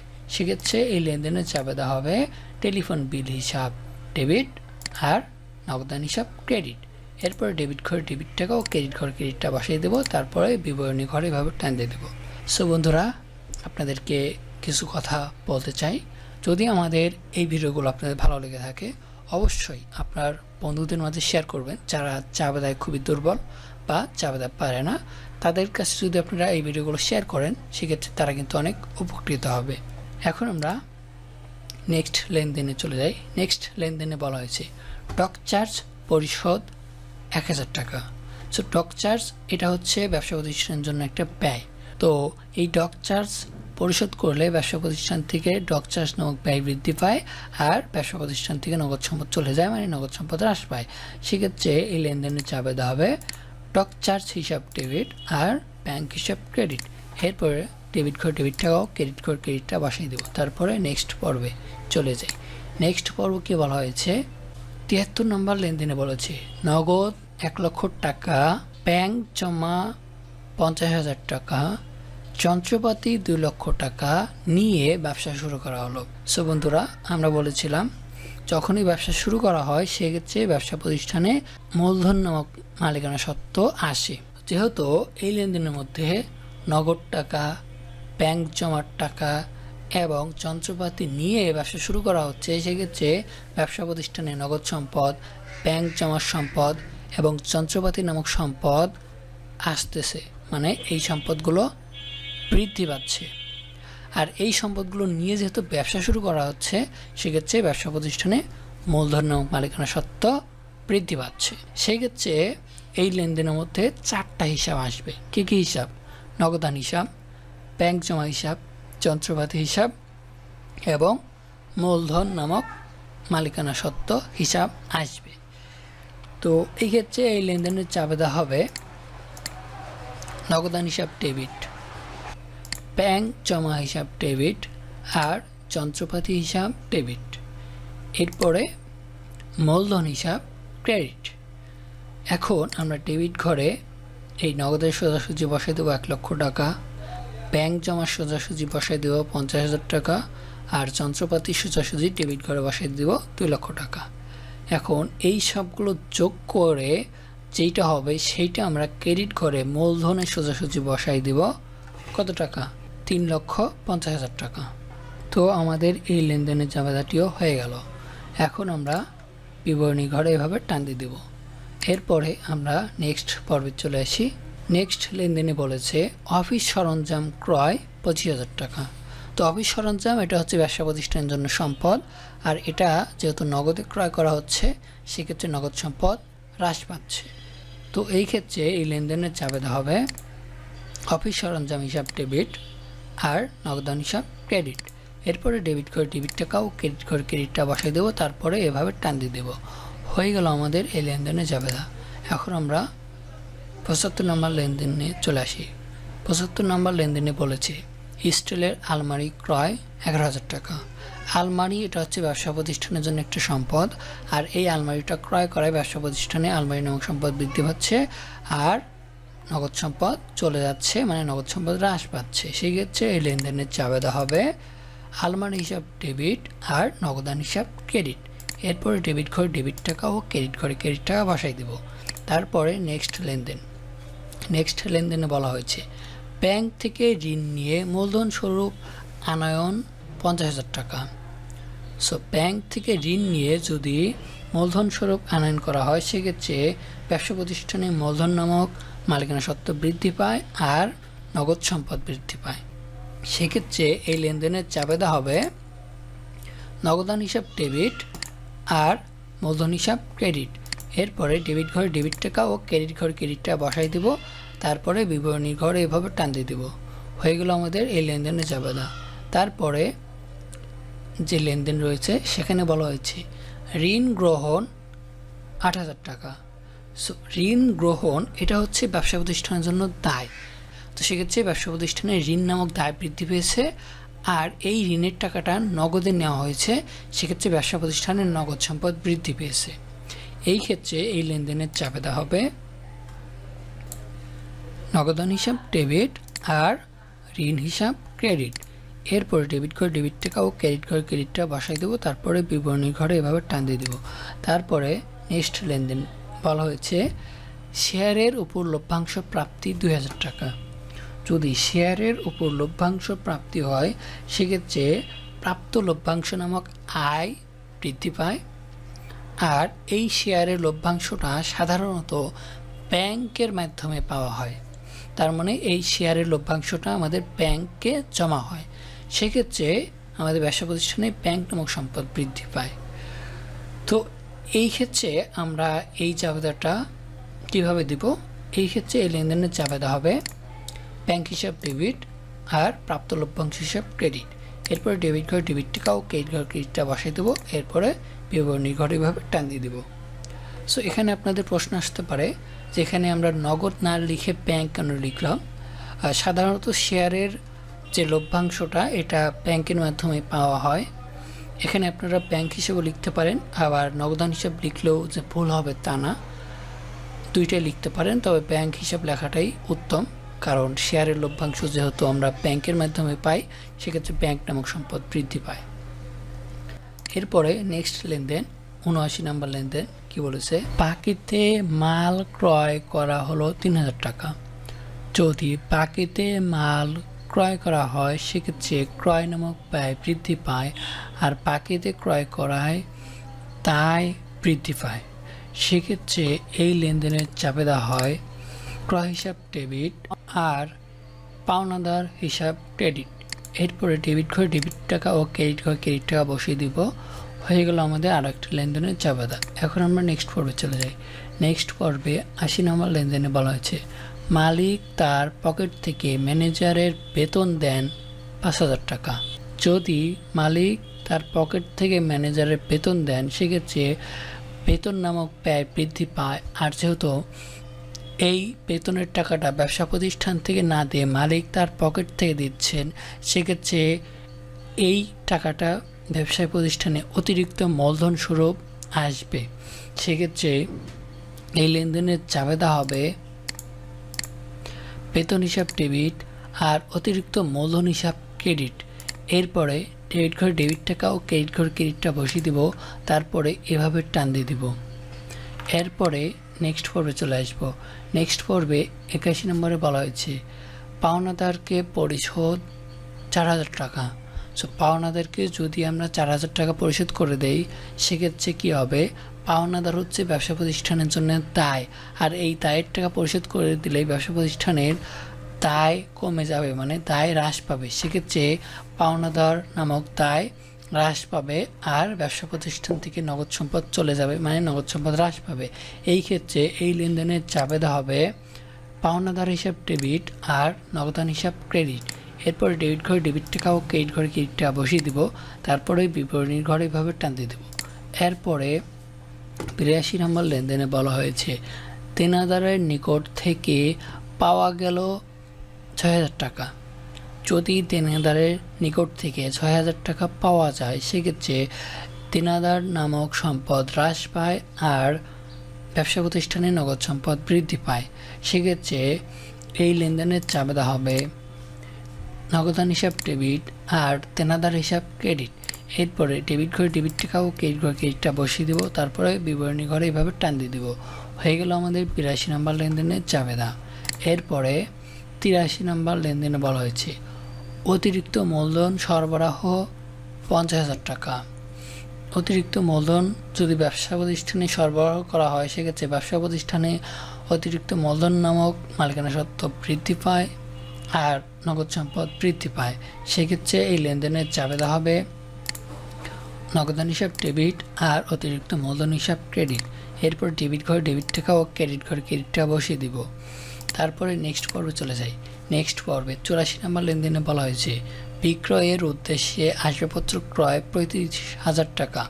তো বিক্রয়ের উদ্দেশ্যে যদি 35,000 টাকার আসবাবপত্র ক্রয় করা হয় সেক্ষেত্রে কী হবে? দেখেন, আমরা জানি সাধারণত আসবাবপত্র হচ্ছে ব্যবসা প্রতিষ্ঠানের জন্য সম্পদ, কিন্তু এই আসবাবপত্র যদি বিক্রয়ের জন্য ক্রয় করা হয় সেক্ষেত্রে এই আসবাবপত্র ব্যবসা প্রতিষ্ঠানের জন্য আর সম্পদ থাকে না, সেটা হয়ে যায় ক্রয় হিসাব। সেক্ষেত্রে আসবাবপত্র ক্রয় করলে এটা হচ্ছে ব্যবসা প্রতিষ্ঠানের জন্য পণ্য হয়ে যায়, আর পণ্য মানে হচ্ছে ক্রয় বৃদ্ধি পাওয়া। তো সেক্ষেত্রে ক্রয় হিসাবকে আমরা ডেবিট করে দিব। আর আর যেহেতু আমরা আসবাবপত্র ক্রয় করতেছি, সেক্ষেত্রে ব্যবসা প্রতিষ্ঠান থেকে নগদ সম্পদ চলে যাচ্ছে, মানে নগদ সম্পদ হ্রাস পাচ্ছে। সেক্ষেত্রে এই লেনদেনের চাবেদা হবে ক্রয় হিসাব ডেবিট আর নগদান হিসাব ক্রেডিট। এরপরে ডেবিট ঘরে ডেবিট টাকাও, ক্রেডিট ঘরে ক্রেডিট টাকা বসিয়ে দেবো, তারপরে বিবরণী ঘরে এভাবে টান দিয়ে দেবো। এরপরে 85 নম্বর লেনদেনে বলা হয়েছে স্ট্যাপলার, পাঞ্চ মেশিন ও ক্যালকুলেটর ক্রয়। তো এই স্ট্যাপলার, পাঞ্চ মেশিন ও ক্যালকুলেটর এগুলো হচ্ছে ব্যবসা প্রতিষ্ঠানের জন্যে অফিস সাপ্লাইজ। আর এই অফিস সাপ্লাইজ ক্রয় করায় ব্যবসা প্রতিষ্ঠানে অফিস সাপ্লাইজ নামক ব্যয় বৃদ্ধি পায় আর নগদ সম্পদ হ্রাস পায়। সেক্ষেত্রে এই লেনদেনের চাবেদা হবে অফিস সাপ্লাইজ হিসাব ডেবিট আর নগদান হিসাব ক্রেডিট। এরপর ডেবিট ঘরে ডেবিট টাকাও, ক্রেডিট ঘরে ক্রেডিটটা বসিয়ে দিব। হয়ে গেলো আমাদের 85টি লেনদেনের চাবেদা। সো বন্ধুরা, আশা করছি আমাদের এই লেনদেনের চাবেদাগুলো আপনারা খুব সহজেই বুঝতে পারছেন। যদি ভালো লেগে থাকে তো সেক্ষেত্রে আমাদের চ্যানেলটি সাবস্ক্রাইব করবেন এবং আমাদের ফেসবুক পেজ রয়েছে, সেখানে ফলো করে রাখবেন। সেই সাথে আমাদের ফেসবুকে একটা গ্রুপ রয়েছে, সেখানেও জয়েন হয়ে থাকবেন। এবং আমাদের www.accountingmama.com ওয়েবসাইটটি ভিজিট করে আসবেন, সেক্ষেত্রে অনেক কিছু আপনারা শিখতে পারবেন।